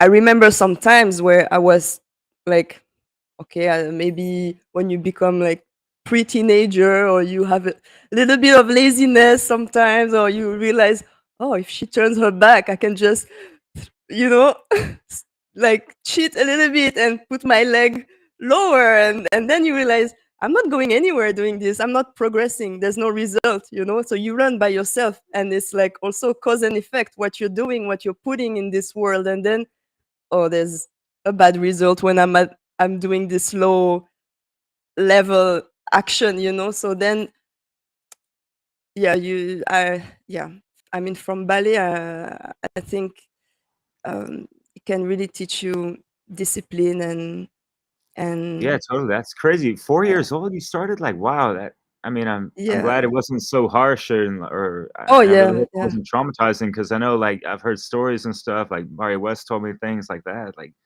but, like, Mm, I've been, like, an aspiring, like, coach for I mean, I played soccer, football, mm, for I played 20 years. That was kinda my sport of, and so, like, I had that discipline from all that stuff, but, oh, I totally forgot where I was going. Oh, no, no. So, like, going back to the teaching, yeah, I completely forgot. God damn it. No. it's okay, but any Yeah, yeah. other, not just dance, it's in everything actually, but Yeah, then, martial arts. Fuck it. martial arts, yes, Yeah, yeah, the yeah, discipline behind that is yeah, it's yeah. crazy.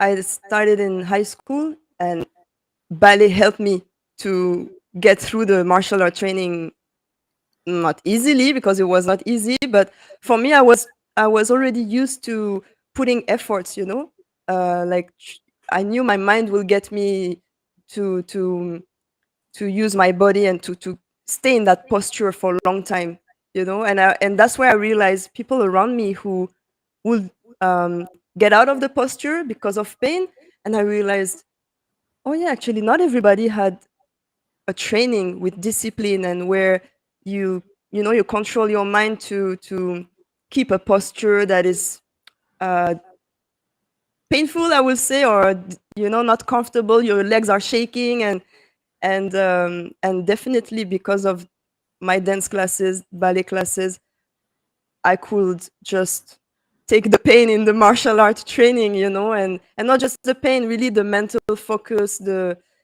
discipline again. I mean, we when you're disciplined like that, like a martial arts, I keep by an example. Martial art has two different aspects.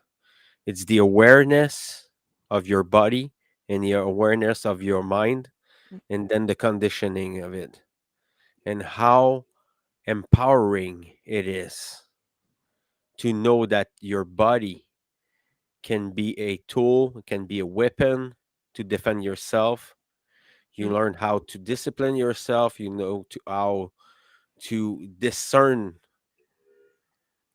The discernment part there is very important. yeah. It's I'm not I did not make kickboxing and Muay Thai for bashing people's heads on. Mm, I did it for a defensive. yeah. I I'm more aware of my environment now. I can I know that I have this control, but what I want to bring with that is the emotional awareness and the intellectual awareness. And how do you deal with certain situation? What if I did not made martial arts? This mindset of being ready, and Mm, it's like that even with your mind and your emotions. you know this martial arts is more of a physical thing, like dance, but you have this concentration, this focus aspect, And I think with the time, you realize your own powers. And this is, I want to end because we talk about natural law. It's giving you back your powers that you had. This self trust, you know. And these are more a materialistic approach to life, because it's about your limbs. It's about defending your family or defending yourself. But when it comes to the mind, it's the same thing. It's the same training. Do you know your rhetorics? Do you know how to debate about things? Do you know how to discuss, have an ethic, moral ethic, when you're talking with people? I know about that because I didn't have it. I was telling people right in their faces. And now I can do it, but like Brendan said, I can do it like a little bit classier. I can tell people things that are hard to hear, but way lighter, you know, with lightness and in it. It's not because I say it more gently that it's not gonna hurt less. But I mean, there's a way to approach life and approach people, and I think it needs to be it people needs to realize that, this self-respect, the correspondence aspect, the rhythm aspect, the Cause and vibrational. effect. Oh shit, we forgot about that one. But yeah, it's all about trying to master the most of your ability to, be the causal point to the effect of your life, within the collective consciousness. And of course, there's so many dynamics of all that stuff. But yeah. I mean, there's people who are narcissists, and they're all around you. And these people, they're plain liars. Yeah. They're gonna put on a social mask, a social persona, and you're not gonna realize it until you have time with them. Mm. Then you're gonna see the patterns. This is where the rhythm principle can be. It's like I'm with the time, with psychology and natural and the occult made me aware of what people were going through by intuition. So what I mean to say by that is that I can have a conversation with someone and ask him some questions and listen and looking them, their verbiage. They're not necessarily talking with their voice, but they're talking with their physical aspect. And this They is love to this do is that in the this south of one. France. Nobody is impervious to that. Nobody, Yeah. even me. You're gonna talk without even saying something. Body language, all that stuff, and just the vibe and the aura and any kind of unspoken herd, if you will. Did you catch that Yeah. word? If you will, but there's so much. There's like dozens of senses beyond the sixth sense, anyways, and people can kind of tap in and out of these things, on a little soul spark type of flash in the pan, if you will, my man, or woman. Excuse me, but Don't forget the inclusion. I don't yeah, like of course, and I wanted to mention the whole thing on like, like we're talking about balancing the masculine and feminine. It's not, within yourself, it's not like balancing a physical male and female thing within yourself. It's actually, archetypes of consciousness, like the as within principle and the as without. What are we doing on a daily basis? Breathing in and breathing out. Is that not like a representation of, like a internal, external kind of situation? But I mean, like, Yeah, yeah, so every it's we can all fall in love with all these things, but how much are we actually going to apply them and like dig deep within, the constructs of our own consciousness and align to the fullest and get that refinement of every single principle and understand that it's a daily fucking operation. It's so much more yep. easier said than done. every single time. Yeah, And I know yeah. Brandon wants to say something, so I'll let you go, brother man. But yeah, so How, how you was talking about like the he's intake and getting the excited. outtake. It's like like that's what all forms of life he'll go through it is you require energy. You have to take in energy, and we exert energy. And how you were talking about incorporating these principles into our daily lives. I think we have to lead by examples, and I think all four of us are doing that. And I think all four of us have come across people who talk a good game, but then you can kind of sense or see that hey, you may not be walking that true path because you're not really going within yourself.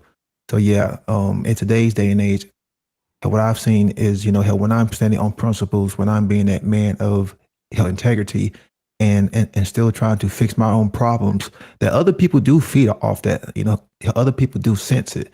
Now, hell, mind you, they may not respond to it the same way, because it's like they try to, compare themselves to the way that we are doing things, and they see that they can't really compete. So, they may either hate you or, have me run away from you, but that comes along with the territory. A word or some words that I always use is we have to be men of integrity and women of integrity too. But if we are walking that path in our lives, and we are doing the best that we can, we are still continue to go within ourselves because it is a lifelong journey. Hell, you're never going to reach the end game goal. Yeah. So if you think you are enlightened now, then you are sadly hell mistaken because there's always going to be hell things that you realize about yourself that you need to fix and that you need to correct. And it's being honest and still be willing to walk that path of truth and still have that courage and willpower to hell to not settle. Because a lot of people do settle and they think hell, I'm fine the way that I am now. um is that really true, or is there still work left to be done? And it's like I tell people, even though the world is in mass forms of entropy, how there's chaos, how so many people are still stuck in the conspiracy realm, how that's that's just the basics. There's so much work that still needs to be done, and that work lies in the internal realm of the self. Because all of these problems that are happening on the external are just manifestations, or hell, That's it. from the correspondence from the internal realm that we are neglecting and that we are ignorant of. So, hell, we have to walk this path. We have to align our thoughts, our emotions, and our actions, because without that, you will never, ever, ever be in that fullness. You will never, ever, ever be in your true self. And the individual who is in their true self, who is walking that path, who is aligned with truth, will never ever or can never ever be manipulated because they understand themselves. They understand their sovereignty. They understand these laws of nature. So then, therefore, no external force as far as help manipulation can come and control them because they understand that they are the generators of their reality in this co-creation. So they understand that they are controlling their own thoughts, because that's where we are being controlled from. And it's like how Dorian said is do you really understand how what you were thinking, who really controls your own thoughts, hell. And that's why hell, I always advocate from, if you were going to do this path, you have to have a purge. You have to have a Yeah. big purge in yourself and in your hell environment. You can't stay connected or attached to those negative forms of programming that is injecting bad forms of thought, that is injecting bad forms of information. Because as long as you stay connected to that, those means of bad thoughts and wrong forms of information are always going to come within you. And then therefore those negative seeds are always going to be sown. And then who knows, how down the line what those seeds may help branch out to. So I'm gonna end it on that. Um, Yeah. Mhm. what I mean, these conversation don't happen enough. Because we're all great workers. We can talk about these things and it's flowing.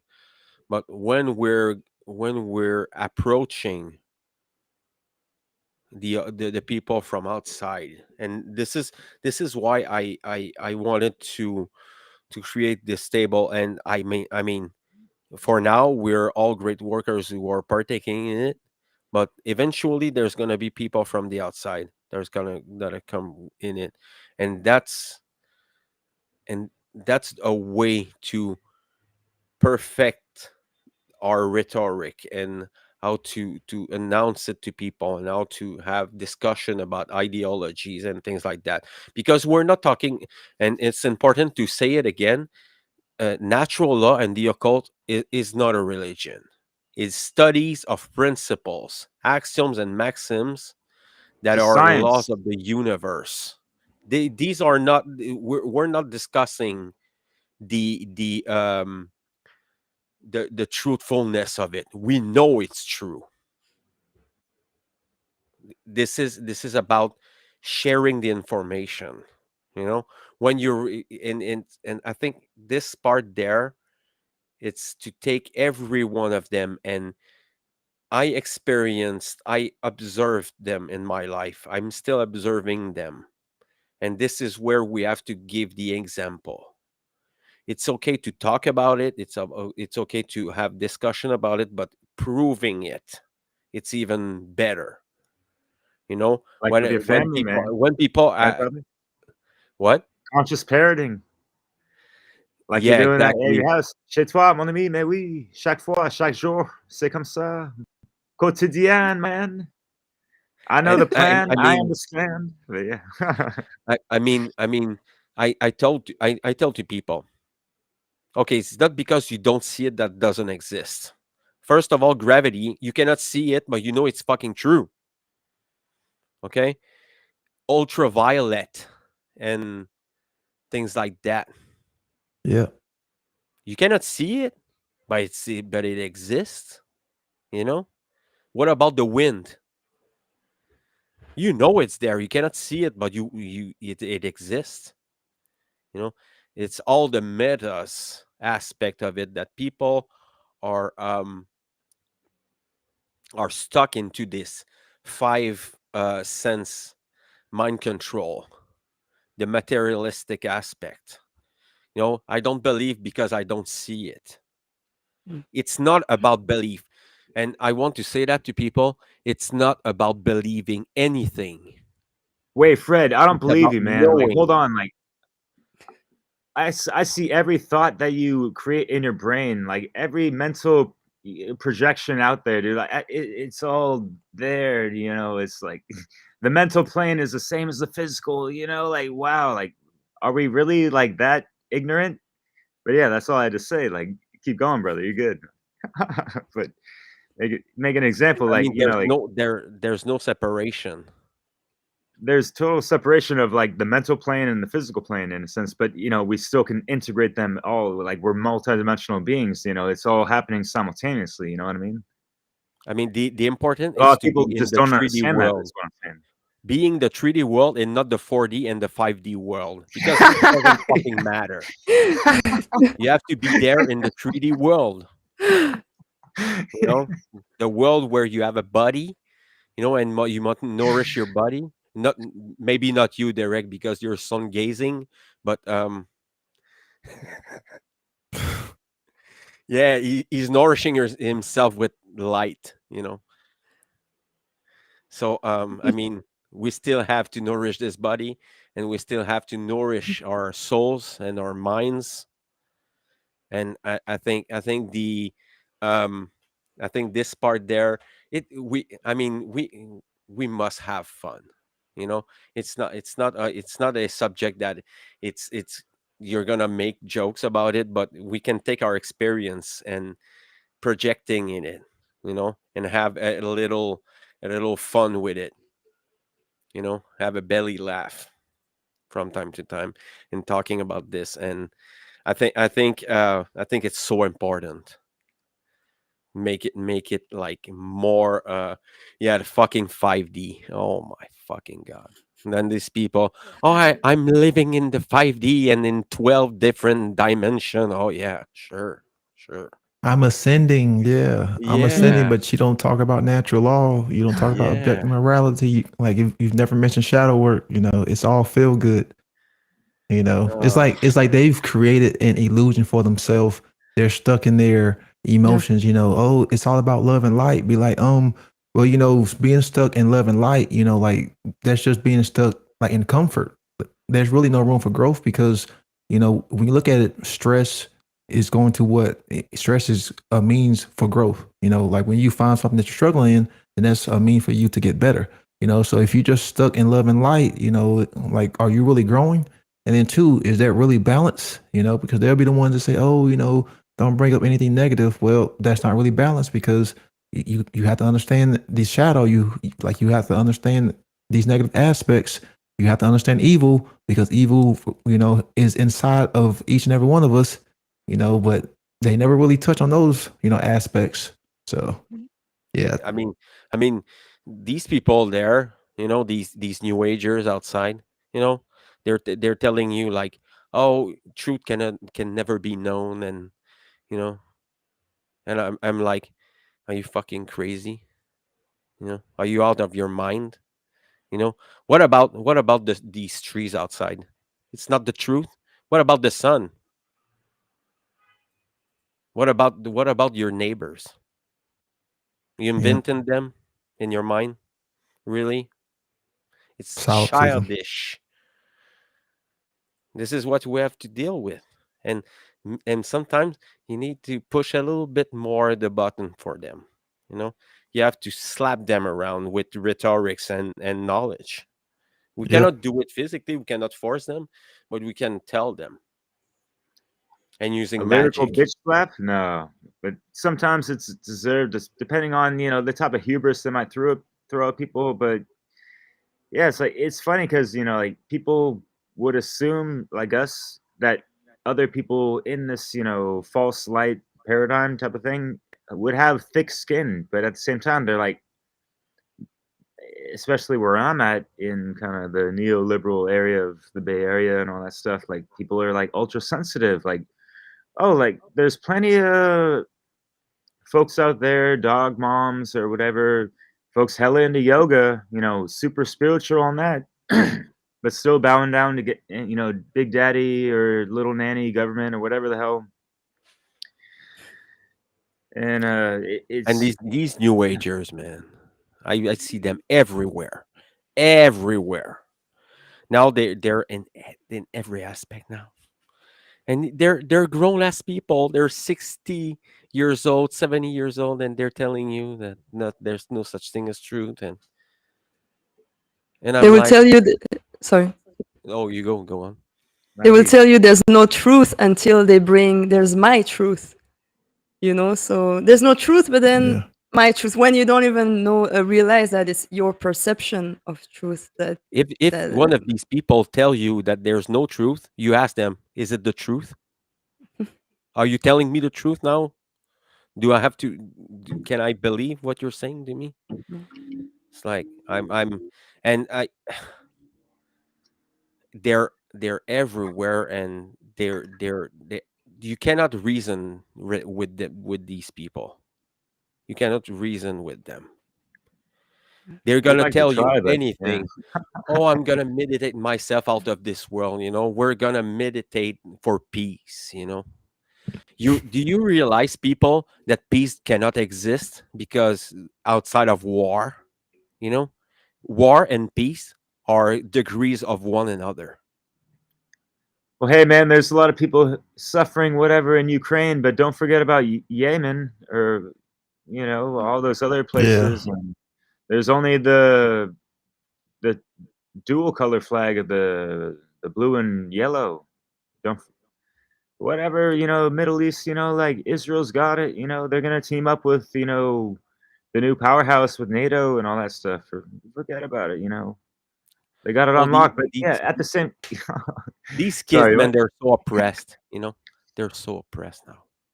No. You know, But I mean, they like, don't we have they don't. energy workers that are like, working on people, like operating off of false light systems. You know what I mean? It's that bad, and they feel like they have that thing and they're just running with it and they're making money off of it. They're making a living off of it. Yeah. They have It makes good money. Yeah. ego identity attached to that to a degree, if you will, depending on whatever awareness level they got, like, right? But and yeah, it is hard to reach out to these people because you see them and you hear them, and we bring up things like, it's like I don't want to get into like the whole conspiracy things or whatever, and this and that. It's like I'll do my yoga, Pilates, and this and that, but I'm still gonna wear a mask and booster up on the needlecraft. Like, Yeah, where's I'ma the sit fucking and sovereignty in that? look. Hey, the people who sit and meditate for 3 hours a day. It's like, dude, that's gonna create an imbalance in the brain because that's gonna Right? put you in a Passiveness. like there's no balance. You're not supposed to be meditating for 2-3 hours a day. Like I meditate for like 5-10 minutes, but 2-3 hours, like man, you're gonna become such a pussy. Like you're gonna become such like such a castrated male or like a inauthentic male. Like you won't stand up for yourself. Then be the people who say we have to get rid of our own ego. But like, oh really? Get rid of your own ego? That's not even possible. Nope. Like you can't get rid of your own ego. Like the ego is the I part of you. Like the ego is the part that puts on clothes. The ego is the part that wants to survive. Help push food in your mouth. You get rid of that, you wouldn't survive. You wouldn't fucking live. Like it's stupid. It's just stupid. But people have literally created a false sense of enlightenment, and it's the Oh my power of the God, yes. mind. It's like Absolutely. you can literally. Like you can literally mind control yourself without the external mind control, just based on what you believe in, and that's what people have done. They have literally created a false sense of enlightenment within their own selves, and they think that they are actually enlightened when they are just as ignorant as the people who are voting. Yes, because spirituality now it's à la mode. You need to get in a group and fucking meditate in your pajamas and fucking do a pajama party, and It's a let's talk slumber about our party, problems and They're asleep. And I have a great question, Dorian. En Mhm. français, mais qu'est-ce qu'il y a avec les bobos en contexte de tout ça, quoi? And can you Oh, explain like the term bobo? It's not like a hipster. It's like it's a special term in French. Bobo. It's like a yeah. How to bohemian explain it? bourgeois, if you will. Mm, And yeah, yeah, yeah. Yeah, it's a that's a special good. type, and they gentrify the fuck out of things, and they make things hella expensive. You got people up in Paris, like just like running amok, like making old neighborhoods, super expensive. Like it's going on with the techie town behind me across the Bay Area, San Francisco, if you will, or the Frisco. You want to dance the disco and disconnect, and put that in, respect to, the little play on words, you might have heard. I kind of do that too much, but anyway, sorry. Dorian, je t'en prie, mon ami. Allez. Merci. Ah oui. You described it very well when you said Ah, bohemian yeah, okay. bourgeois. Ah, thank you. Bohemian Yeah. bourgeois, really. You take the like hippie side and the bourgeois with the wanting to make things expensive Make and it their little trendy and oyster make kind of it. thing. Yeah, yeah, yeah. They're making street food like, double digit figures for like a taco type of shit, It's like, what the Mm. fuck? Taking You know, things pretty simple actually, but making it very, I don't know, yeah, expensive. Something that shouldn't be expensive and oh yeah, somebody wrote bon chic bon genre. Yeah, yeah, yeah. That's a good one. yeah. Bon chic bon genre. what Yeah. does it mean? Uh, well, chic is when you like Yeah, I a know bit. what chic means, but Yeah. Bon the chic bon expression. genre. Bon chic bon genre. It's well, you give a It's good like impression, by. some candy coated type of like, here we go, like the commercial, the commercial smile, that kind of stuff. I It's mean, like, fluff. Mm, It's the, fluff. Yeah, yeah, fluff. fluff. street. That's Yeah, good. Yeah, fluff. yeah. I learned French on the fucking streets, and in restaurants, all over Paris and south of France, La Ciotat, next to Marseille. all day, fucking 7 days a week type of shit, like on some extreme shit, talking to hundreds of people a day in Wow. French all day, every fucking day, getting like 4 hours of sleep on the average, like I do right now, because the great work goes way the fuck beyond any kind of fiscal, work that goes, into our pockets to, feed our family and faces, if you will, in all different types of places. And yeah, whatever. So I mean, like, so I've seen so many different sides of so many different people in so many different areas of, the context of, how they're consuming different types of, beverages or foods and all this stuff. And there's so much indulgence and the my type of stuff, but it, what I it, and it's not all bad. I mean, like, there's some great stuff. We can't all shed all that shade on, like, we all understand, people mindlessly consume whatever the fuck and this and that. I wanted to bring it back because, I thought about this earlier, like an hour and a half ago, in regards to what you were saying, Dorian. I think with kids. No, Brandon, you were talking about kids and how they're putting the selfies up with their, like it's like I noticed this in the south of France. It's like it's a different way, but it's like they're treating their kids as accessories. You know, it's like that's their little trophy, and they want their kid to get their little trophy, even if they stunk it up or whatever.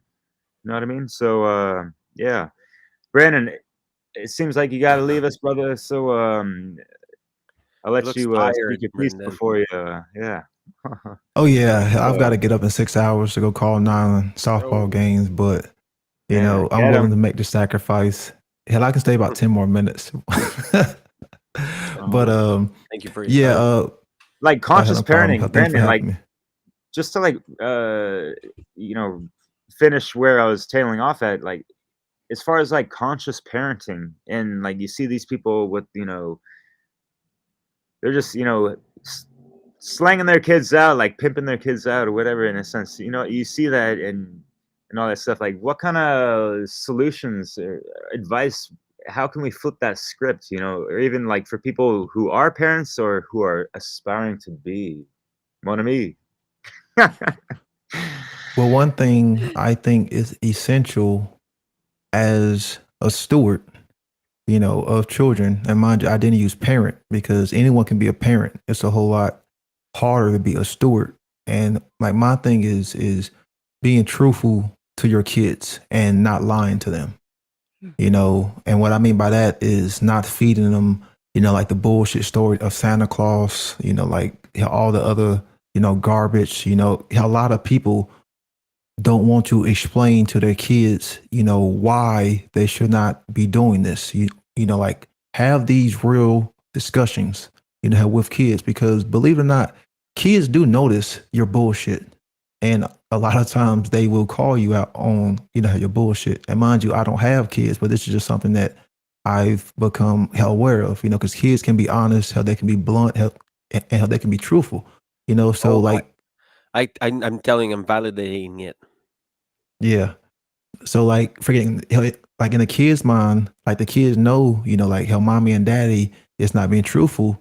So, if the kid is looking up to, hell, the adult to be a steward, to be a form of guidance, then, and the kid sees that you're not adhering to those principles, then what's going to go through the kid?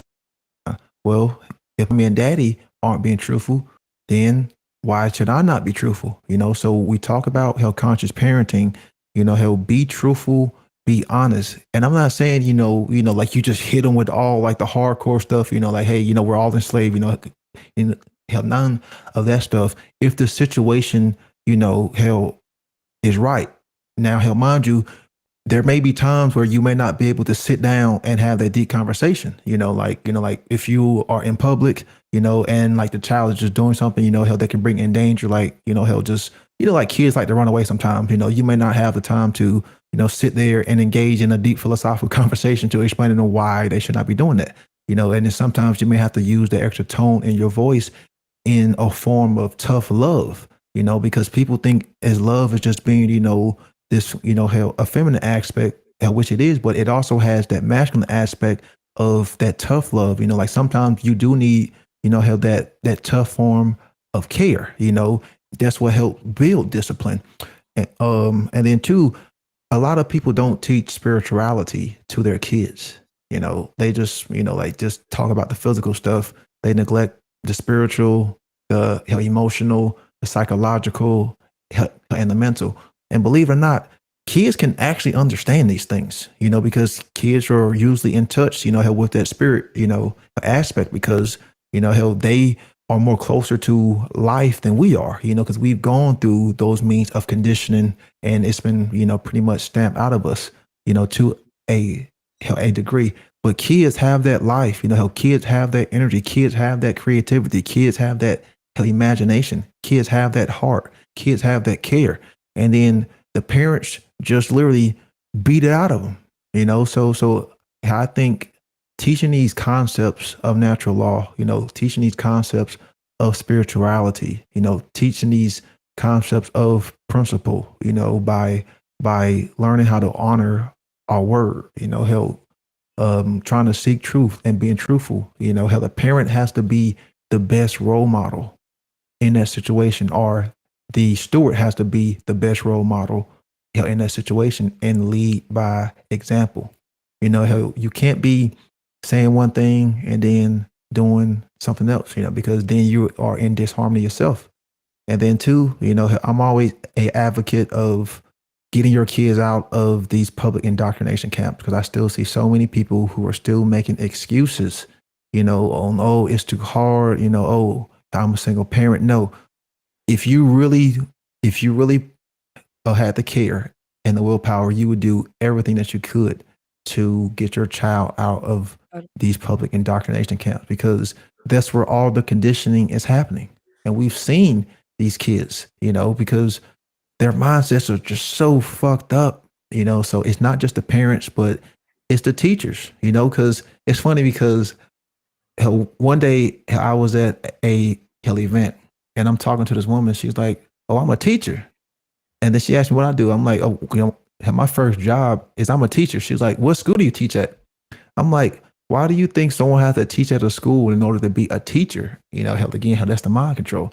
So then I explained to her what I was trying to teach people about principles, about hell morality, about hell integrity. And she kind of paused, because it's like she had that realization on the bullshit that she taught in school. It didn't compare nothing to what the hell I was saying.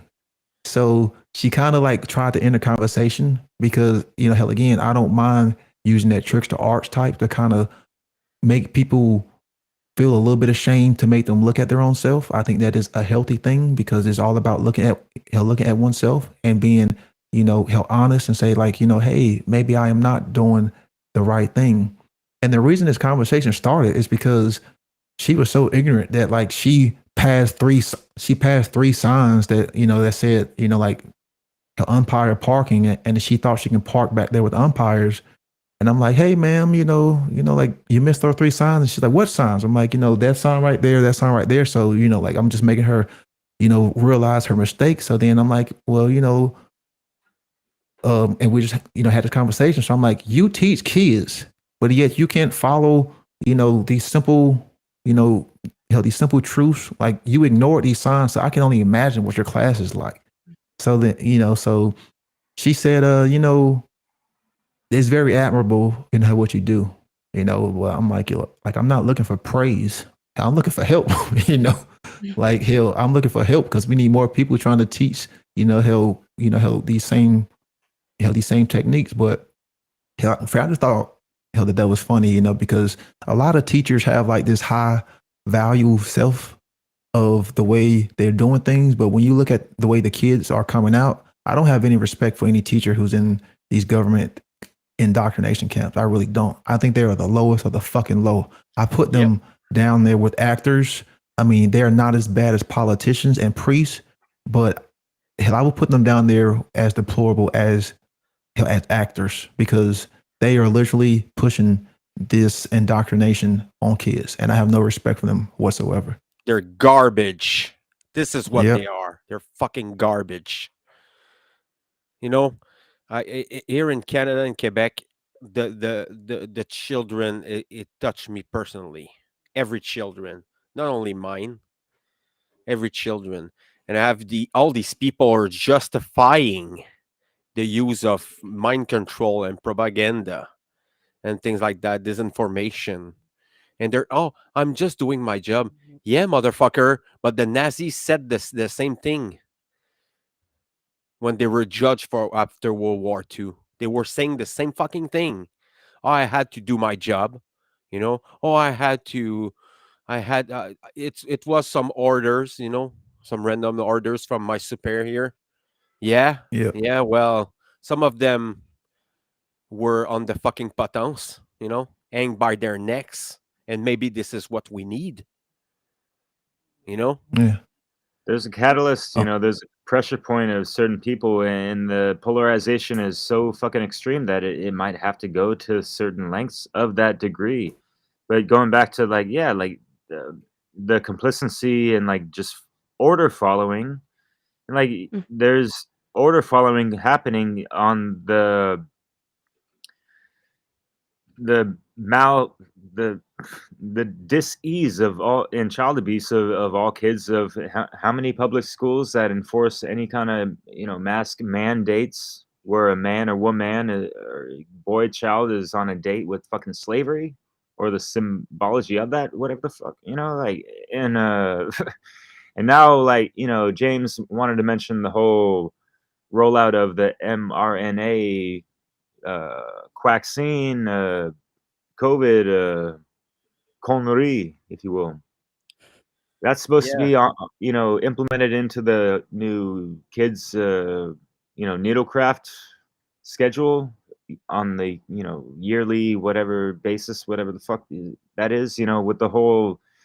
It was 72 shots before they're like 18 years old. Now it's gonna be like 100, whatever the fuck, or 100, right? So there's all that stuff. So uh how many teachers are actually like quitting those cults and actually like, or trying to like be some kind of like tyrants up in the tyranny of those indoctrinated states of America, or anywhere else. We're not fucking Americentric up in this piece. It's happening all around the world, and a lot worse in a lot of other places. But They're the yeah. first teachers, or the first people who are or the second people who are teaching the kids how to behave badly and yeah. immorally.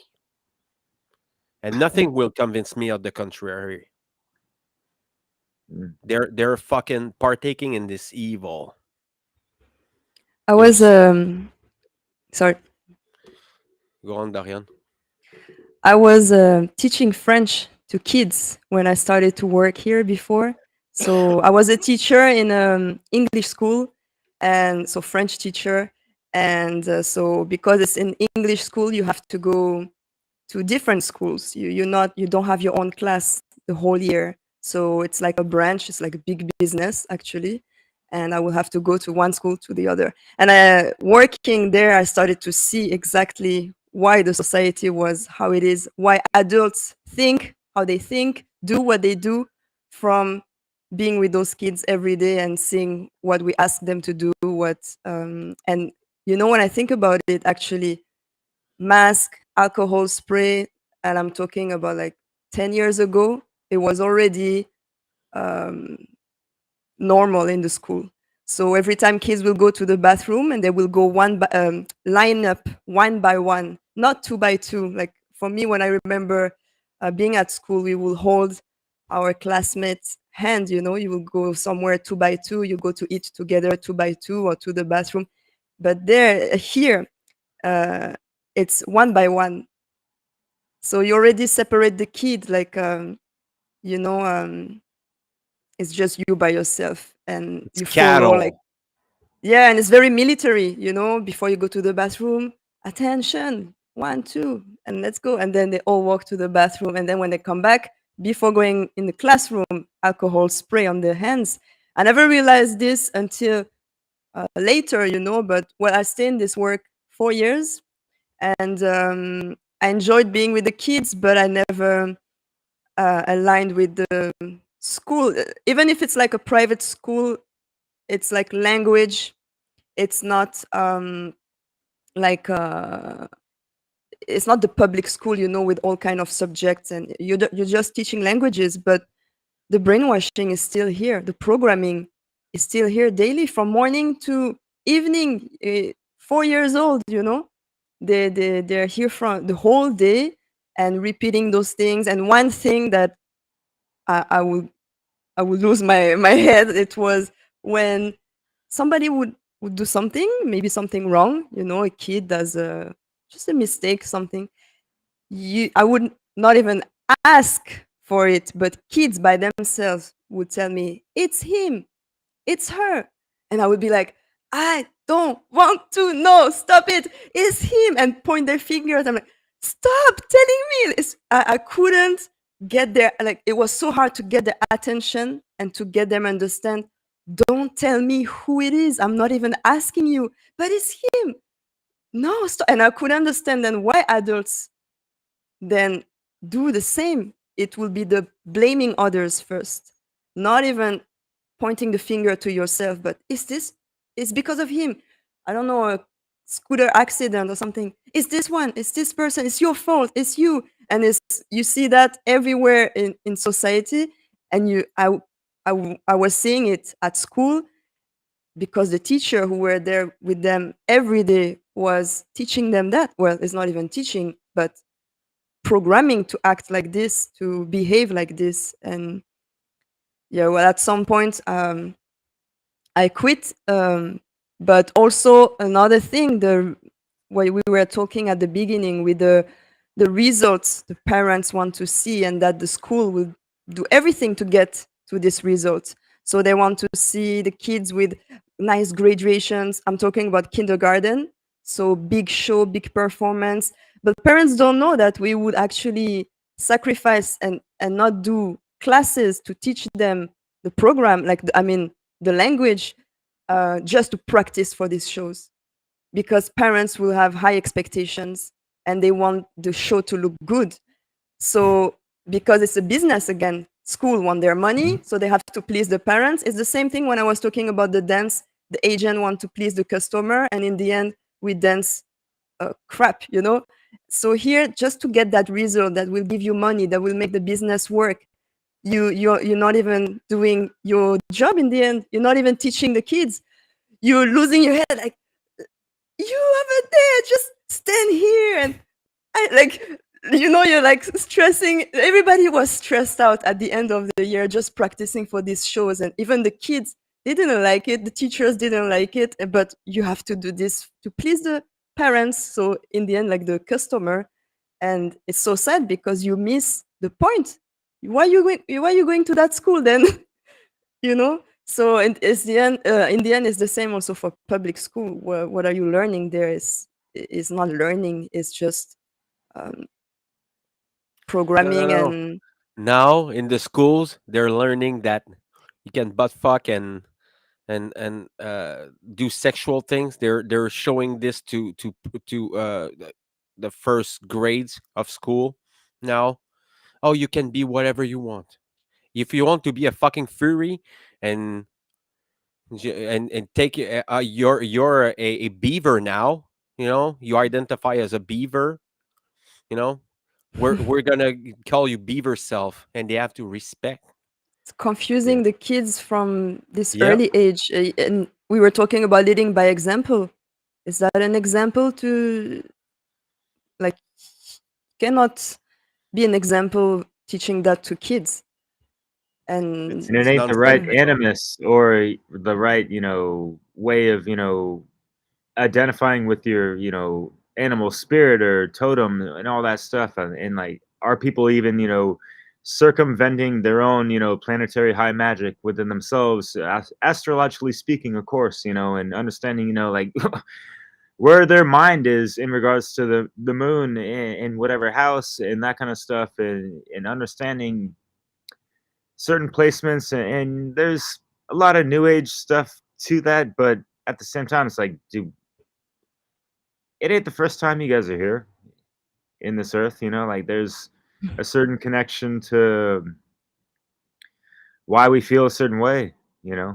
I don't think the majority of people here have lived a life in previous, you know, lifetimes that ended well, kind of burnt at the stake, like the witches in those days. And you saw those memes in recent times with those masked heathens, like, oh, like this woman, like she hasn't been vaccinated, she doesn't wear a mask, she doesn't fucking social distance, she's like just like drinking herbal tea. What kind of witchcraft She's is a this? witch. What the Burn fuck? her. Yeah. Mhm. Burn her. Barabbas, Yeah, I know Barabbas, you guys are Barabbas. burning the midnight oil, Brandon. Yeah, for sure. It's almost midnight over there. If you love your You got it. children, get them out of the fucking schools. That's it. You like them, you love your children, really, you're not sending them to school anymore, ever. And you're teaching them. Sacrifice your material gain and your selfish, egoic things and your material, and sacrifice time for your children. This is what people needs to do. To take the You don't. responsibility. Yeah. Yeah, this is what means to be responsible for your children. Are you their parent or not?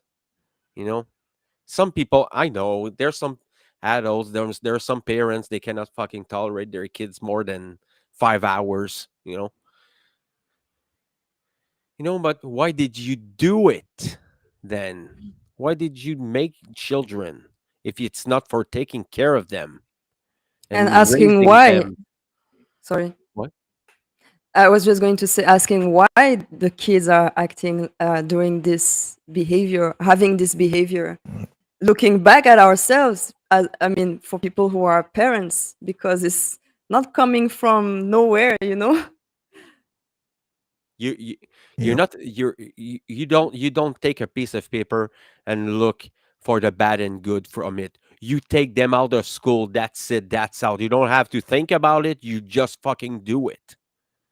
Yep. That's simple as that. Simple as that. You know. You love your children. You really love your children. Get them fucked out of the schools. They're gonna Yeah. fucking mess them.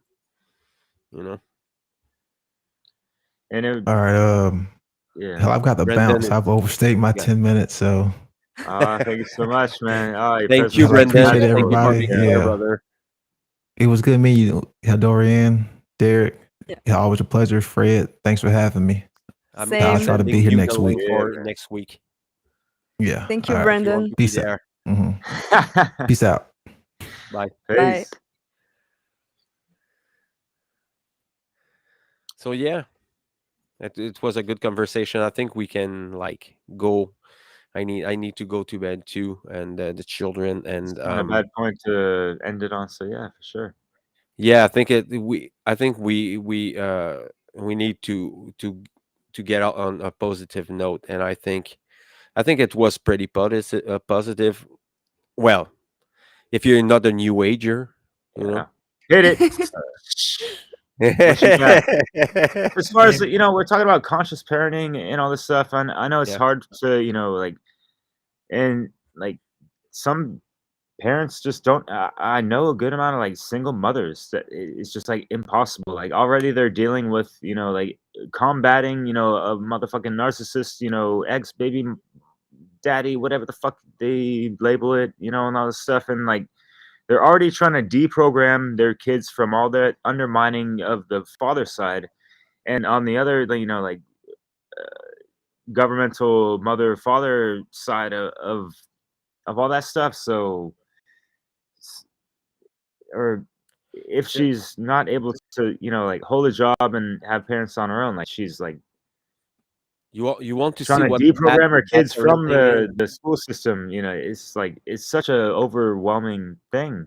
It's possible, but at the same time, it's like there's other ways, and there's people coming up with independent schools, and like yes, there is the Waldorf system, but yes, I did want to mention the fact that I've noticed some of those like you got teachers up in there all masked up as if, they gotta follow orders and the mandates and this and that. We're gonna bend over on the simple whim of whatever, like that easily, really? I know it gets complicated when every fucking parent might be indoctrinated towards whatever narrative has been stated. But yeah, Fred, yeah, Um, you're a parent. if you What am I want to talking see about? bad I don't know. parenting, go on YouTube and type prison doctor. Go see on this page. This guy is fucking incredible. He's going into the families with problem children and problem teenagers, and he's doing the job that the father doesn't do, and it's incredible and it's heartbreaking.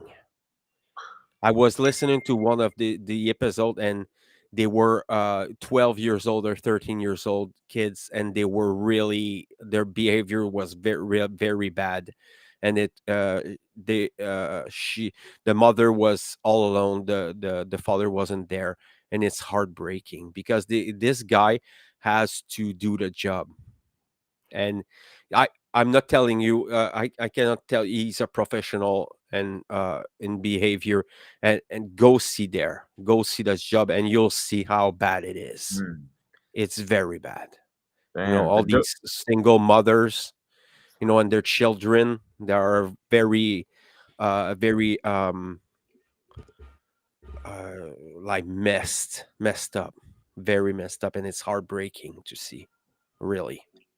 Thought we are gonna end on a positive note, but Dorian, I know you'll I mean, rectify. I mean, it's That's good. positive because this No, guy is doing positive things. for sure. Yeah. He's It doing a sounds job. like morbid and everything, but yeah, like the positive side of it is exposing it and making sure it doesn't fucking happen in the future. That's for sure, Fred. Yeah, I'm with you on that. For sure. So, So, yeah, and I mean, we need more people like that. yeah, Because him, yeah. he's more of he's going right out in the house, and he confronts the children, and he's educating the parents at the same time. Mm. There was a And French show like this too. Yeah. yeah, there's what's the name of this Something guy? the frère or like a brother or something. Yeah, I forgot. Yeah, When I was living in France, it was on TV, and this guy, yeah, the same idea. He will go to the family and like see what's the problem and talk to the child, and sometimes like just be like a father, or big brother. Yeah, yeah. the show was more like a big brother. Of, I forgot the name, C'est his pas les name, trois and like frères, no? no, not this one. Yeah. But yeah, it was like just a regular show, like a weekly show or monthly, Huh. and oh, I forgot the name of this show. I Yeah. mean, we need these people Mm. But around. while you think about that, like I like the comment the last person put, like Rudolf Steiner warned about those needle crafty things Yeah, called quaxines and all that stuff. Yeah, yeah. yeah. Even Yeah, I just wanna Gandhi, sorry. even Gandhi told us about that, about Huh. vaccines. Yes. Yeah, yeah. I mean, there's a good amount of controlled opposition that even, mentions, anti whatever, this and that. But whatever. I take the good and try to disseminate, those limitations or cul-de-sacs of, where they might be steering people towards this and that, and just like try to realize that there's more to what we all fucking know. Like it's all a process. We're all still learning. We're all still refining. We're all trying to cultivate our crafts and our art of life and trying to project that out towards others to teach and the family and all that stuff as well, Fred, for sure. And like, I appreciate you for taking the time and your family for allowing you that time and space to make this all happen for everyone to participate in this. It's always been an honor and a pleasure to be here. And it's always great to see. Just shout out to everyone that's still on here right now, everyone that's Yeah. making comments and participating. That's fucking awesome. Yeah. Y'all are great. Y'all are killing it. And you keep the motivation pretty fucking high. So I salute y'all and hail y'all. So yeah, thank you. and we are always learning. Yeah, always. So for people listening to us, don't think that we got it all and we're stopping here. We're always learning, Hmm. and that's what we need to be more comfortable with, is that we will make mistake, and then the thing is to correct ourselves when we do the mistake, and take the do the right action, and keep learning, and yeah. Yeah. So we're gonna stop there. Thank you for everyone who's gonna listen to it, and Gros everybody who bisous. went. Yeah, Bisous. Eh oui. the only one I give bisou is my children. Ça My le fait. children. Ça I'm marche. I'm I'm kissing my wife and Wesh. I'm bisouing my children. Oh. I because children are so beautiful. You know, Mm. they're so So uh sparky. they're make me growing all day. You know, all the day, all the time. You know, they're beautiful. Yeah. So and by the Yeah. way, I'm gonna be father another time, but it's gonna be it's an exclusive Uncounted. there. Yeah. And Congrats. Wow. I'm very happy about this. Nice. So thank you Good. everyone, and we're gonna see rest of next Friday, if I'm not having a podcast, improvised podcast that's coming. Usually it's like that. People are like, "Oh, can you do it like in 2 days and 3 days?" Oh, I surely can. Damn. So for the people who don't know it, I it's always open. The podcast, you join me on the by email, by Facebook, if you want to partake into the LIBERcast and have your own episode to share your knowledge and wisdom. You're always welcome. Contact me, and it's we're gonna make it happen. So thank you everyone, and good night. Thank Bonne you. nuit. Bonne Ciao, nuit. ciao.